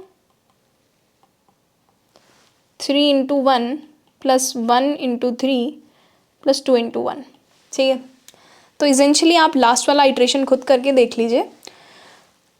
तो इसेंशियली आंसर बन रहा होगा 5 8 3 into 2 is 6 6 to 8 8 1 9 and last वाला भी 3 3 6 6 to 8। और यार यही हमारा आंसर है, हमने अभी इसको रन भी करके देखा था। ठीक है, सो आई होप कि मल्टीप्लिकेशन वाली चीज़ समझ आई है। इसको अगर आप दोबारा देख लीजिए, अगर आपको नहीं समझ आया है थोड़ा भी तो बस ये देख लीजिए कहाँ पर कौन सा जो वैल्यू है वो वेरी कर रहा है। अगर ये बात एक बार समझ आ गई तो बहुत ईजी है। इनफैक्ट इसको समझना बहुत ईजी है अगर आपको मैथ्स वाली चीज़ समझ आ गई है तो बस। ठीक है, सो यार that was all for today's lecture. आज हमने मल्टी डिमेंशनल एरेज को इंट्रोड्यूस किया, multiplication of 2 matrices question solve किया, एडिशन का भी एक क्वेश्चन किया। हमने देखा कि हम एक मल्टी डिमेंशनल एरे को कैसे इनिशियलाइज कर सकते हैं, न्यू कीवर्ड से कर सकते हैं या एरे लिटरल लगाकर कर सकते हैं, कैसे एक 2D एरे को विजुअलाइज किया जाता है, क्या इंडेक्सेस होते हैं, कैसे उसको रिप्रेजेंट करते हैं, डायमेंशन का क्या मतलब होता है। ये देखा कि भाई R क्रॉस C, अगर R रोज हैं C कॉलम्स हैं तो कहा जाता है कि R क्रॉस C डायमेंशन का एरे है हमारे पास। ठीक है, सो यार अगले लेक्चर में हम और थोड़े से क्वेश्चंस करने वाले हैं। अगले लेक्चर में हम transpose of matrix, rotation, Pascal's triangle, ये सारे क्वेश्चंस जो हैं कवर करेंगे। ठीक है यार, आज के लिए मेरे पास आपके लिए एक और फॉलोअप क्वेश्चन है और फॉलोअप क्वेश्चन ये है कि आपको एक मैट्रिक्स गिवन होगा और आपको क्या करना है, उसकी हर एक रो को रिवर्स करना है। हमने रिवर्स वाला जो मेथड है वो 1D एरे के लेक्चर्स में कवर किया था कि भाई एक एरे को कैसे रिवर्स कर सकते हैं। तो आपको क्या करना है, हर एक पर्टिकुलर रो पर जा कर के उसको रिवर्स करना है। तो ये 1 2 3 10 है तो यहाँ पे 10 3 2 1 आ जाना चाहिए। ठीक है, आप नया एरे बना सकते हैं या फिर आप इन प्लेस भी कर सकते हैं, आपकी मर्जी है। ठीक है, वो रेस्ट्रिक्शन में नहीं दे रहे हो। ठीक है, बट इसेंशियली आपको ये रिवर्स करनी है। ठीक है, सो यार नेक्स्ट लेक्चर में फिर से मिलेंगे, कुछ और क्वेश्चंस सॉल्व करेंगे, आपके 2D एरेज के कॉन्सेप्ट्स को और थोड़ा क्लियर करेंगे। ठीक है, तब तक के लिए keep coding and I will see you in the next lecture. Thank you. Thank you for watching this video. As a gentle reminder, आप pwskills.com वेबसाइट पे जाके लेक्चर्स के नोट्स, असाइनमेंट्स और अपकमिंग लेक्चर्स का शेड्यूल एक्सेस कर सकते हैं and all of this is absolutely free of cost and I will highly advise कि आप असाइनमेंट्स ज़रूर से सॉल्व करें। लेक्चर्स के वीडियोस तो देखें ही, but it's more important, it's very important, equally important कि आप असाइनमेंट भी सॉल्व करें।